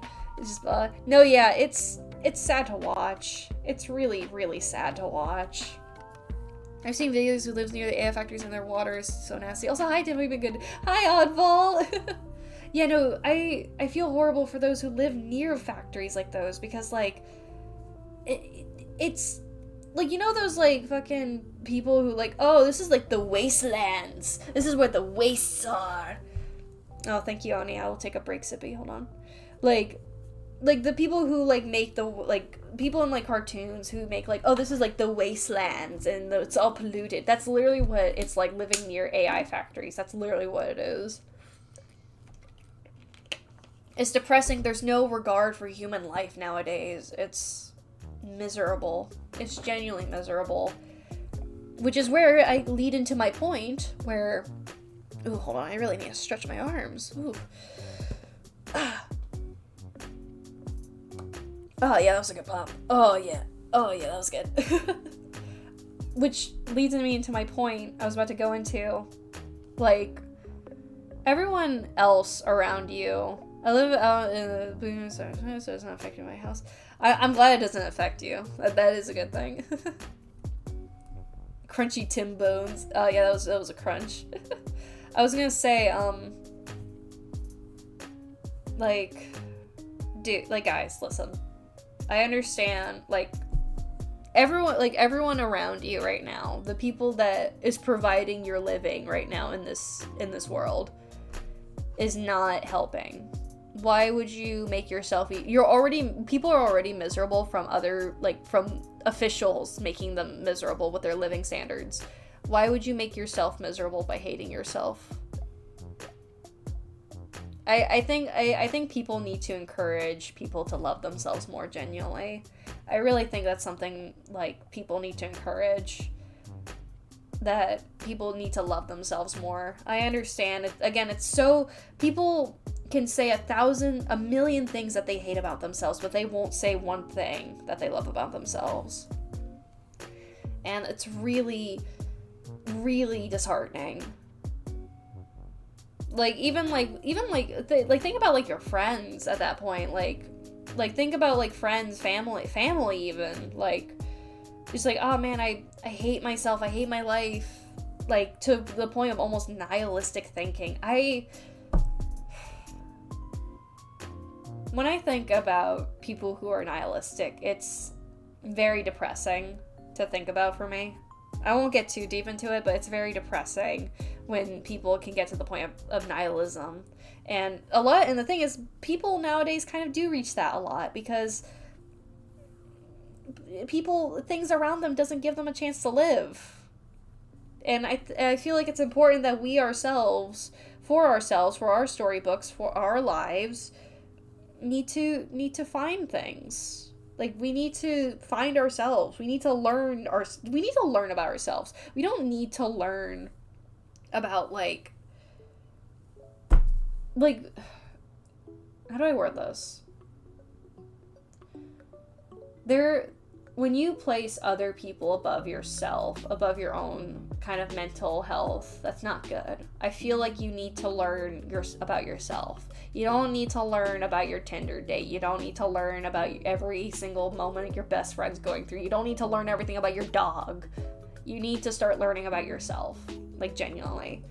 I had to start learning about myself a lot. I had to start relearning stuff about myself, because I didn't realize how much of a big dream it was to have an art shop, and how deeply rooted art was for me, because I had to look back at my schooling years and all the pieces, all the signs of me wanting to do all this stuff as an artist, like how palpable it was as a kid, and how much the context clues of my life were there of how much I wanted to do certain things, how much I wanted to do stuff with art, how much I wanted to expand, how much I wanted to, like, just art is my language. I love art every single bit, and myself as a kid knew that better than I did now. I had to relearn my love for art, almost. Like, when AI started becoming more prominent, I had to start relearning my love for art even stronger. I feel like if we take the time to learn about ourselves, even like when we were younger, because you'd be surprised how right your younger self was, actually. My younger self was on some sort of fucking kick when I started a black market in middle school. Or fucking, like, when I tried to, when I signed up for, specifically middle school me, I think middle school me was on some sort of fucking artist crack that I wish I had now. Like, I love who myself was as a kid. Because I think she was right about something. I think she was on the right path about who I wanted to be, what I wanted to do in my life. And I'm slowly relearning that through her. Kind of looking back at myself, and I feel like people kind of forget that about themselves, which is why there was a point I was so obsessed with, like, nostalgia. Like, originally, I was just obsessed with, like, the marketing of nostalgia, honestly. I was obsessed with, like, all the toys, all the, like, oh my god, this Monster High doll is so nostalgic, or, like, these items are so nostalgic. Like, I was really obsessed with, like, the products of nostalgia that I kind of didn't look at myself nostalgic, almost. I kind of ignored, like, myself as a kid, and I was more focused on the products that was nostalgic to me rather than myself. And when I don't know how recent, it was kind of recently, actually, that I started, like, looking back at myself. I think when I started working on my art shop more in, like, September or November, that, like, I realized I was onto something about myself, that I wanted to learn about myself. I wanted to sort out what I wanted in the beginning to, like, now. I understand people grow and change, but I feel like there was a part of me that just never changed of what I really wanted. Your kid self will be right, I feel like. If you knew what you wanted as a kid, there's likely you still want it as an adult. I see people were typing. I'm sorry. I was so locked in what I was saying. I'm so sorry. Hold on, let me see what people were saying. I love that God made me hyperfixation on the most stupid topics. No, hell yeah, brother. I try my hardest not to be nihilistic. I do my best every day to be an optimist. I'm aware that stuff isn't great around me. I do, like... No, that's... I feel like there's a difference between, like... You don't always have to be optimistic. I feel like... we categorize things very easily, I feel like, nowadays. Everything has a category. Everything is categorized, when I feel like things don't always have to be categorized, if that makes sense. Like, you're either nihilistic or you're optimistic. You either, like, one or the other. I feel like you can be optimistic, but you can also be, like, real with yourself. You can be excited about things, but you can also be like, oh, but there's also this and this. Like, I think that's kind of up to the perspective of how much do you want to enjoy things. You can be optimistic, but also, like, realistic, I feel like. Like, you can be excited about something, but also be smart about it, if that makes sense. It's, like, kind of a joke, actually, was I argue with my friend Sleepy, he's in the chat, where it's like, oh, you can't be an optimistic and a realist at the same time. But you kind of... It's like two extremes, basically. It's like a magnet. It's like a magnet, essentially. They're two different extremes, but there is, like, a happy middle between them, that you can be realistic but also optimistic. You can be... It's called happiness. You can be happy. You genuinely can. And I'm trying to learn that myself. Through all the ways I'm going through my own life, how I'm swimming through it. You can be happy with yourself, and I feel like people don't understand that, and it's really hard for people to learn that. It's really hard to learn and love yourself when you kind of need to take a few steps back to relearn yourself. When you become an adult, you have no idea what it's like, honestly, because, like, and I say that as if, like, oh, no one knows what it's like being an adult. When we gain consciousness as a kid, you're still a kid. You still act like a kid. You just kind of get a little smarter, it kind of feels like. But when you gain consciousness as, like, an adult, like, oh shit, this is my life now, it kind of feels like we don't know ourselves anymore. And that's kind of how I felt when I became an adult, honestly. Like, not even just became an adult. When I became 18, and like people started treating me differently, I had to start relearning things all over again. Becoming an adult is like becoming a baby. That's how I see it. You have to relearn things. You have to learn new things all over again that you weren't taught before, and it kind of sucks. And sometimes when you're an adult, you kind of need to go back to your roots of your childhood, honestly. You need to relearn things. You need to find yourself. You need to relearn about yourself. You can have as many people around, but you'll always be stuck with yourself when it comes down to it. Why not learn to like yourself? AI is literally the worst. Yeah, it's so cool seeing how much style shift across years. I'm about to start burning down AI. yeah, Keen, yeah. My memories of my youngest self, I wanted to be a real-life Iron Man. You know, build metal suit and actually shoot lasers and fly around. I never got around to learning the skills necessary to make that a reality. Well, there are people online who does stuff, like, very similar to that. Like, learning mechanics or, like...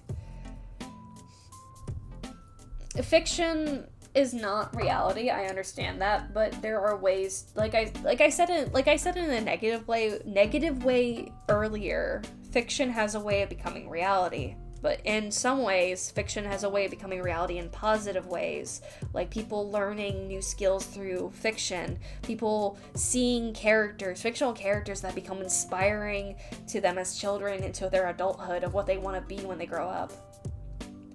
Fiction has a way to, which is why fiction in storytelling is so palpable. It's so important in everyday life, it feels like. Because, like, when you tell a story that it can impact a person, there is so much power in storytelling that people don't understand. Especially now, when AI is on the rise. It's like, oh, it just needs to be entertaining. No!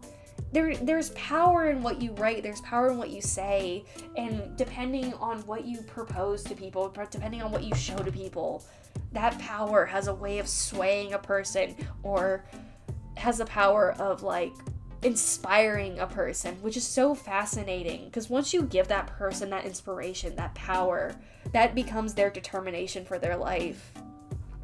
Which is why I'm so revolted by AI, because it's just seen as products.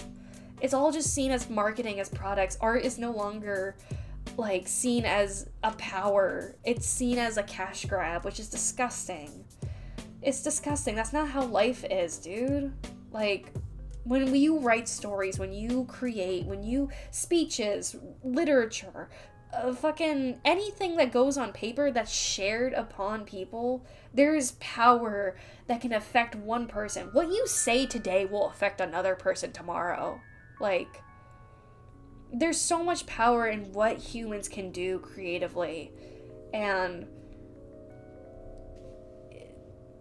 it, for better or for worse, that's the truth. Fiction has power, and I wish more people saw that. I'm going through the chat, like, because I understand I'm, like, yapping while I'm talking. Funny enough, Sonic Forces and Silver the Hedgehog literally says he's an optimist and a realist. Yeah, I know that. Sleepy told me that meme. Try and find the good in shitty situations, stay level-headed, even happy is commendable thing to do. One of the reasons why I still look up to Ichiban and Yakuza. I need to play Yakuza, honestly. I really should. Tony Stark built it in a cave with a box of scraps, literally. Not, like, nothing is impossible. He proves that nothing is impossible. I may not be able to build a metal suit in a cave, a box of scraps, but I can build a world with my imagination as a group of people and help me realize my vision. Exactly. No, exactly that. The smallest things of what you're able to do as a human, because that's the beauty of humans. That is the beauty of humans, like, to its full extent, that we are so different from any species on this planet. We're different from, I understand, like, oh, we're no better than, like, I don't know, fucking other mammals on the planet. We, as, like, humans, we have this power to create, to build, to imagine. We have this beautiful ability to build ourselves into the best person we want to be, to literally create things by hand with passion and love, to get ideas, to like inspire others. There's such beauty in that, and the fact being that people just don't see that anymore. I made it very clear when I first started making content, even as a kid. When I first tried making content, I tried making YouTube content when I was in elementary school on my YouTube, on my YouTube account. That was my school email. When I first started making content, my one thing is just that I wanted to draw. That was my first thing. But as I started becoming more and more in depth with what I was creating, especially in middle school, I wanted, if I knew anything I did had weight to it or had matter to other people, I wanted what I do to inspire others. Because I understand that kind of power. I understand that kind of ability that can do for other people. I get inspired like almost every day. I don't like that I doom scroll a lot. I really don't. I don't like doom scrolling, but I find myself finding the most interesting people ever. I find the most talented artists. I find the most beautiful persons online, and I see how they live their life and how they share it with the world, and it's just fun to watch. It really is.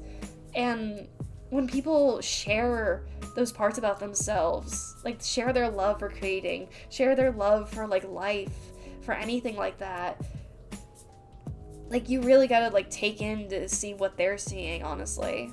I've been watching a lot of videos about like Japan recently, Thailand, Korea, like living places there, like what it's like to live there, and it's just really beautiful to see the scenery and like seeing what people say about it, even like the culture. I love Japanese and Asian culture a lot. I really do.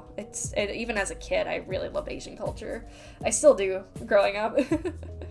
One of my goals for 2026 is that I really want to start learning Japanese, actually, because one of my dream visits is to go travel to Japan, actually, and it's not just for the Pokemon Center. I promise, it's not just for that. But there is beauty in life. There is beauty in life. There is so much to live for. And I want to live as long as I can and spread as much as I can to make people want that same thing. Because I don't want to die sad. I don't want to die like feeling like I didn't live to the fullest. I don't want that. I wouldn't wish that upon other people. I want people to live. I want to live. I want to live to see beauty. I want to live to create, to inspire, that lasts for generations. Because that's why people do anything. Because when people start creating, when people start like content, like for fuck's sake, when YouTube and now Twitch started becoming so big, when we have this power to create, to share these parts about themselves, to say these things, to make memories that could go on for years, even as funny as memes, dude. Like, memes go on for years. People still remember memes, and that still gets shared. Like, we're in an age where, like digital stuff is so important now, and it might stay for a very long time. Like, whatever we create now is gonna live on for a long time, so it's important to understand what you're creating and how it impacts others. I know what I want when I create, and that's, I want to inspire so many people. I want people to create. I do. I want people to find themselves. I want people to love themselves. I only want happiness from others when I create. I might be cringe. I might be silly. I might be stupid sometimes. Oh, I found my thing glitch. Oops. I'm trying to be sentimental here, music. I might be silly, I might be cringe, I might be just doing things for myself, like when I post self-insert art, or when I yap about Garten and Ban or something like that. All the stuff I do, yeah, I do it for myself too, but it's kind of important to show that if I'm not afraid to be cringe, then you don't have to be afraid. Yeah, people are mean. There's gonna be dickheads on the internet who have less whimsy than you do, but that doesn't mean you should silence yourself. It really shouldn't. I don't like the idea of people being silenced because of hatred of others, genuinely. One of my favorite musical artists, Baby No Money, actually quit music recently. He's on break, technically, but he's like stopping making music because of like people telling him, his quote-unquote fans and haters telling him to stop making music. And like I watched like interviews of him, but it's heartbreaking to watch because I understand the weight of what people say holds a lot of merit, but at the same time it doesn't. It really doesn't. If what people say dictates the control. Like, if you guys started saying, like, Tim, this bunny is ass, we'll stop streaming, like, right now, I'm not gonna listen to you guys. I'm not gonna listen. I'm gonna keep streaming. I'm gonna keep doing this. I'm gonna rage bait you guys. I feel like people need to start rage baiting other people with their own happiness. You should start rage baiting people with your happiness. I love doing that when it comes to Ban. I love Garten Ban so fucking much. You don't understand. And I love when people get angry at me. It's like, Tim, this game is so ass. I'm like, yeah, but it makes me happy, so get baited. Get rage baited, loser. Like, we need to stop letting people be haters to what we love. We need to start rage baiting people with our whimsy. I think we should start doing that. 2026, people should start rage baiting people with their whimsy. I believe that 100%. Man, and now I'm realizing I should start saving my VODs because I say stuff like this and it's so goated, but then people forget it. Tim, save your fucking VODs. I need to, like, also make fucking videos, like, on YouTube of all these things I'm saying, because I feel like there's a lot of weight to what I'm saying, but also probably not. I don't know, but you guys are probably listening to me yammer. He's like, oh, classic Tim. Again, I'm missing out on what people are saying. Whenever I see AI in my life, I get, like, cartoonishly grossed out face every time. Honestly, sharing ideas are enough to potentially inspire others and even ourselves. Also, Tim, why am I locked out from running into tall glass in the shiny hunt? I don't know. What are you talking about specifically? I don't know. Even if it doesn't, it's just fun to talk about creativity. One of the reasons why I'm so eager to share my own ideas for the Pokemon fan game I mentioned earlier. No, absolutely. No, absolutely. I love when people share their stuff in my Discord server. Please share your stuff. Like, share your ideas, share your stuff in my Discord server. It's encouraged. It's highly encouraged for people to yap in my Discord. Comfy diggy. You can't lie to yourself, Tim. I know it's for the Pokemon Center. No, you don't know that. Never lose your childlike whimsy. Sure, you can grow up and you can have a better understanding of the world around you, but don't lose that whimsy because sometimes it's only the things that helps you keep going.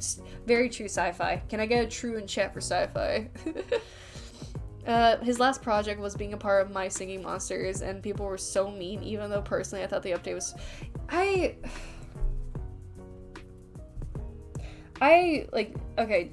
genuinely, Baby No Money, he was, like, he's one of, like, my biggest favorite. I never had, like, favorite musical artists, actually, fun fact. I never really cared about musical artists. I just listened to the music. I never cared about the person behind the music a lot of the times when I was younger. Even a little bit, like, kind of nowish, but nowadays I care more. Baby No Money was, like, one of the first artists I ever gave a shit about. Like, musical artists I ever gave a shit about. Because he wasn't just, like, a faceless voice, a faceless musician. He really showed himself and loved every part of making all of his stuff.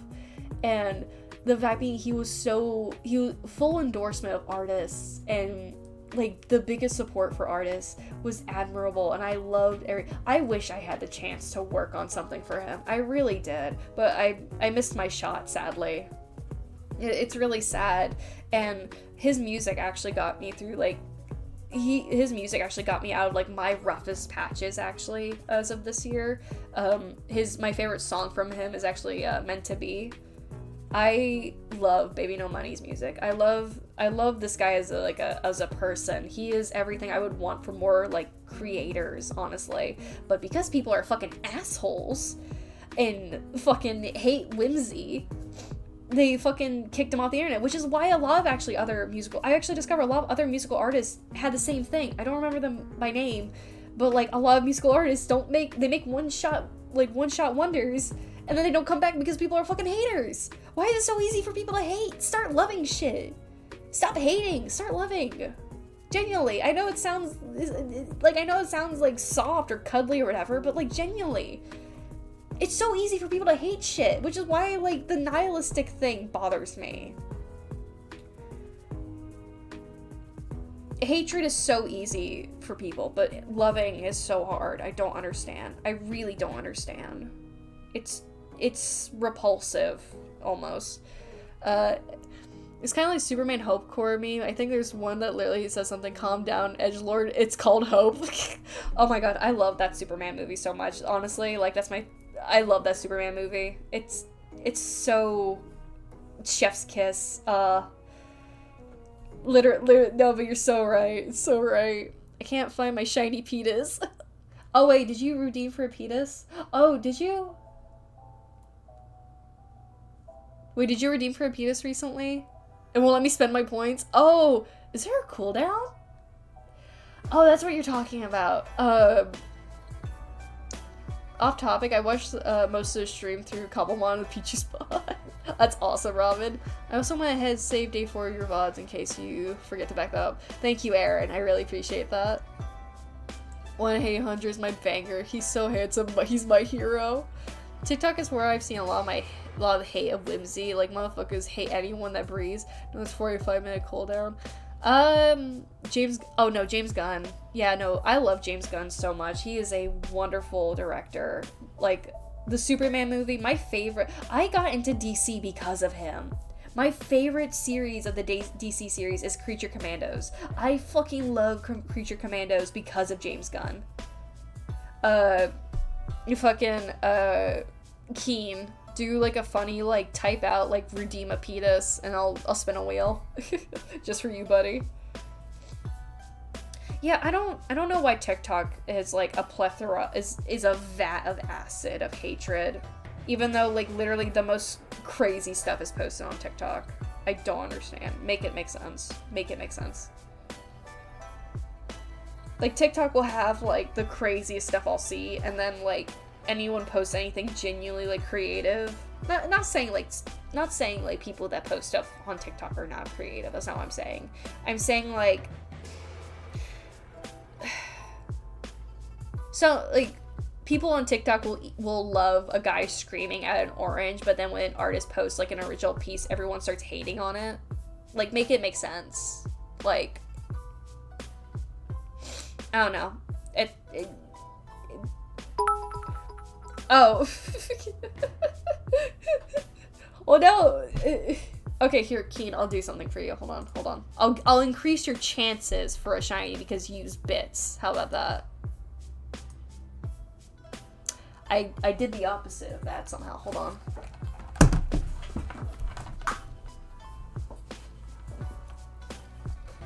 I have to put my keyboard, like, far away from me. Hold on. I'll increase your chances of a shiny Petus. How about that, Keen? Hold on.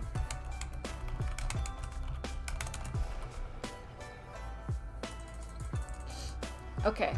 You now have, like, I think, like, before it was like a 1% chance, now it's like a 5% chance.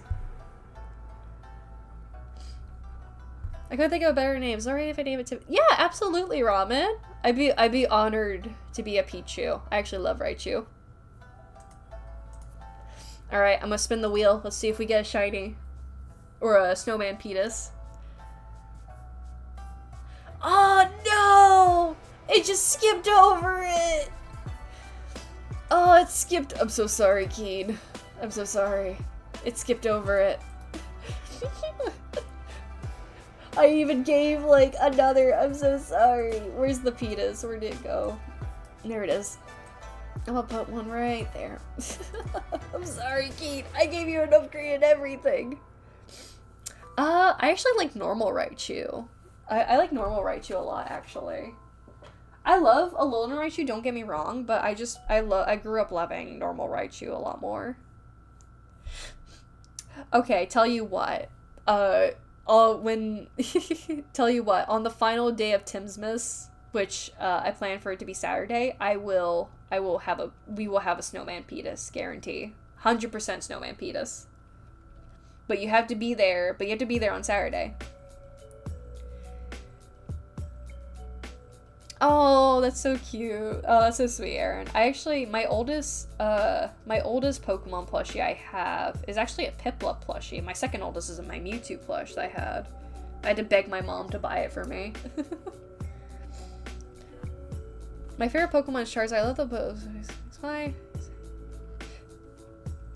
That's so— I love hearing chat tell me y'all's favorite Pokemon and why. Y'all should tell me y'all's favorite Pokemon. Give me Snowman PSA, my life is yours. Soon.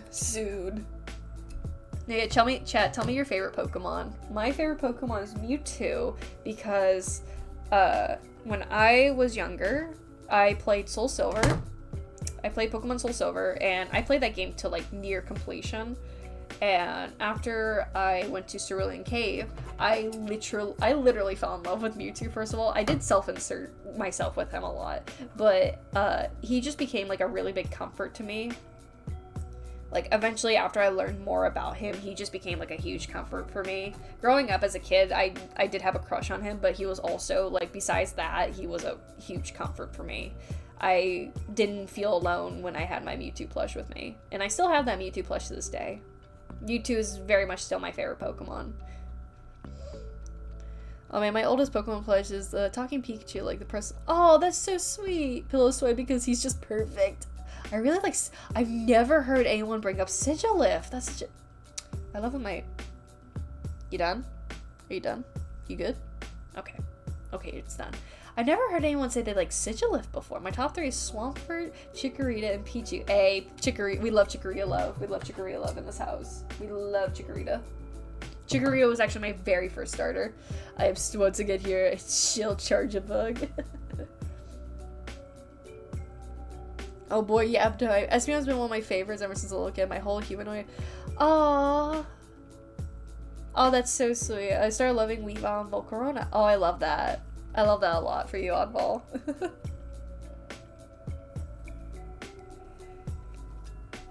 I think, was it Mewtwo has always been my, like, the standing for me for, my favorite Pokemon. However, when Gen 5 came out, I really loved Samurott. Samurott is my starter. He will always be my starter. I love Samurott a lot. I just loved Oshawott, and when I saw Samurott for the first time as a kid, I couldn't help but, like, he's like, oh, he's so cool, he's so cool, he's so cool. Oh yeah, I love Oshawott. I have a giant Oshawott plush, actually. I have a few Jumbo plushies, actually. I have a Jumbo Meowth, Jigglypuff, Psyduck, Oshawott, and Vaporeon. What got me to Pokemon in anime is the Pokemon Indigo League. I'm pretty sure. Stop. Versus Charizard may be my favorite. Oh, that's so good. Tim got Creepers. Oh, remember me. Remember me. Remember the memories.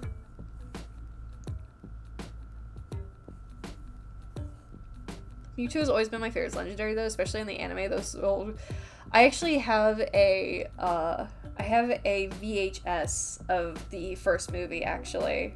I bought it at a thrift store, and I don't plan on getting rid of it.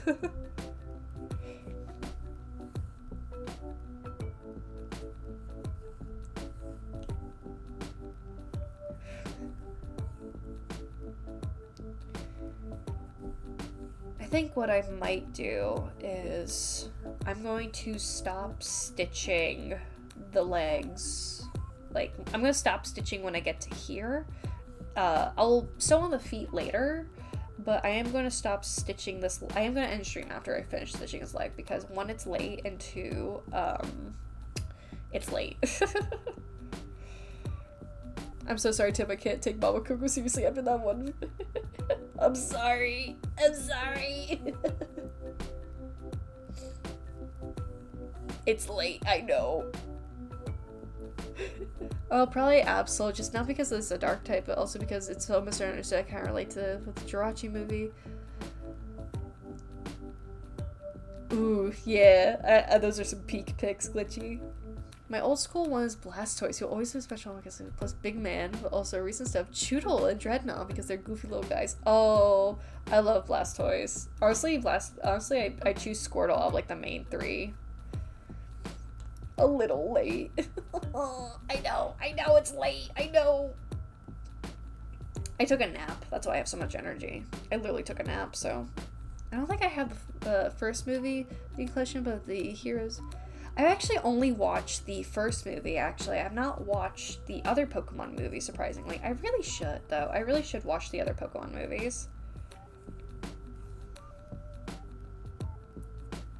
Yeah, taking a naps are like weird amount of energy. I get weird amount of energy every time I take a nap.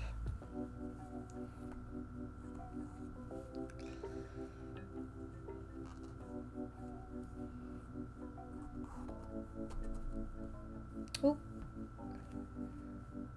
Accidentally hooked that up. There we go.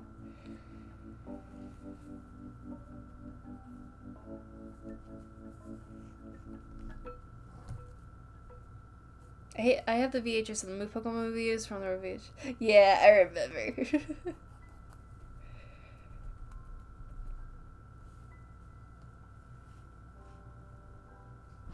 Oh, hell yeah, Aaron. Hell yeah. Here we go.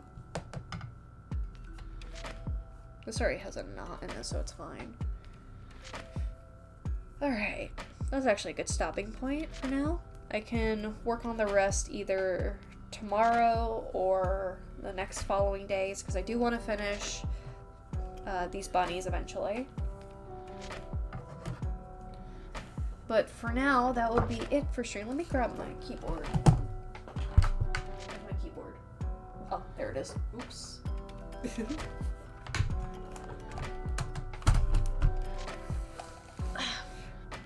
Well, thank you guys so much for joining me for stream. I'm not sending out a raid, it's late. I'm too tired.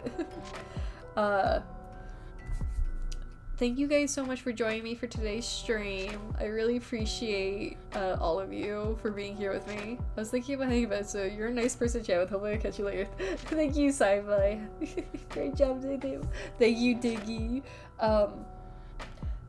So just as a heads up, I will be streaming tomorrow and Saturday. It's kind of like 12 days of Christmas. So we're on day 10, we're gonna end on day 12. So tomorrow I'll be streaming. I'm going to be doing a collab stream with actually Oni tomorrow. We're gonna be playing one of the GameCube Pokemon games. I forgot which one it was. I think it was Gales to Darkness, I want to say. I don't remember. Or XD, I don't remember which one. But I'm going to be playing Pokemon tomorrow with my friend Oni. She's going to be promoting the stream on her channel to get any final donations for the charity event, which is still going on if anyone is interested in donating to it. For my final stream, I have not decided yet what I'll do for it on Saturday. It might be another chill stream, honestly, where I'll continue sewing because I have a lot of stuff to do on Saturday, so it just might be another chill stream. But Saturday will be my final stream of 2025, so let's make the most memories that we got left for 2025 together with the streams. Obviously, I'll be active in my Discord server. If you've not joined that, I highly recommend you join my Discord server. I post a lot of my updates in there. I have a lot of updates. I post on stream elements, you're a little bit late. You're a little bit late, buddy. Join my Discord server if you're above the age of 6, if you're 16 or above. It's a 16 plus server, so no one under 16 can join, I'm sorry. Thank you guys so much for being here. Thank you for the follows, thank you Sen, shout out to Sen for the raid, I appreciate it so much. Yeah, I will see you. Oh, thank you, Dickie. Thank you. I am quite parched.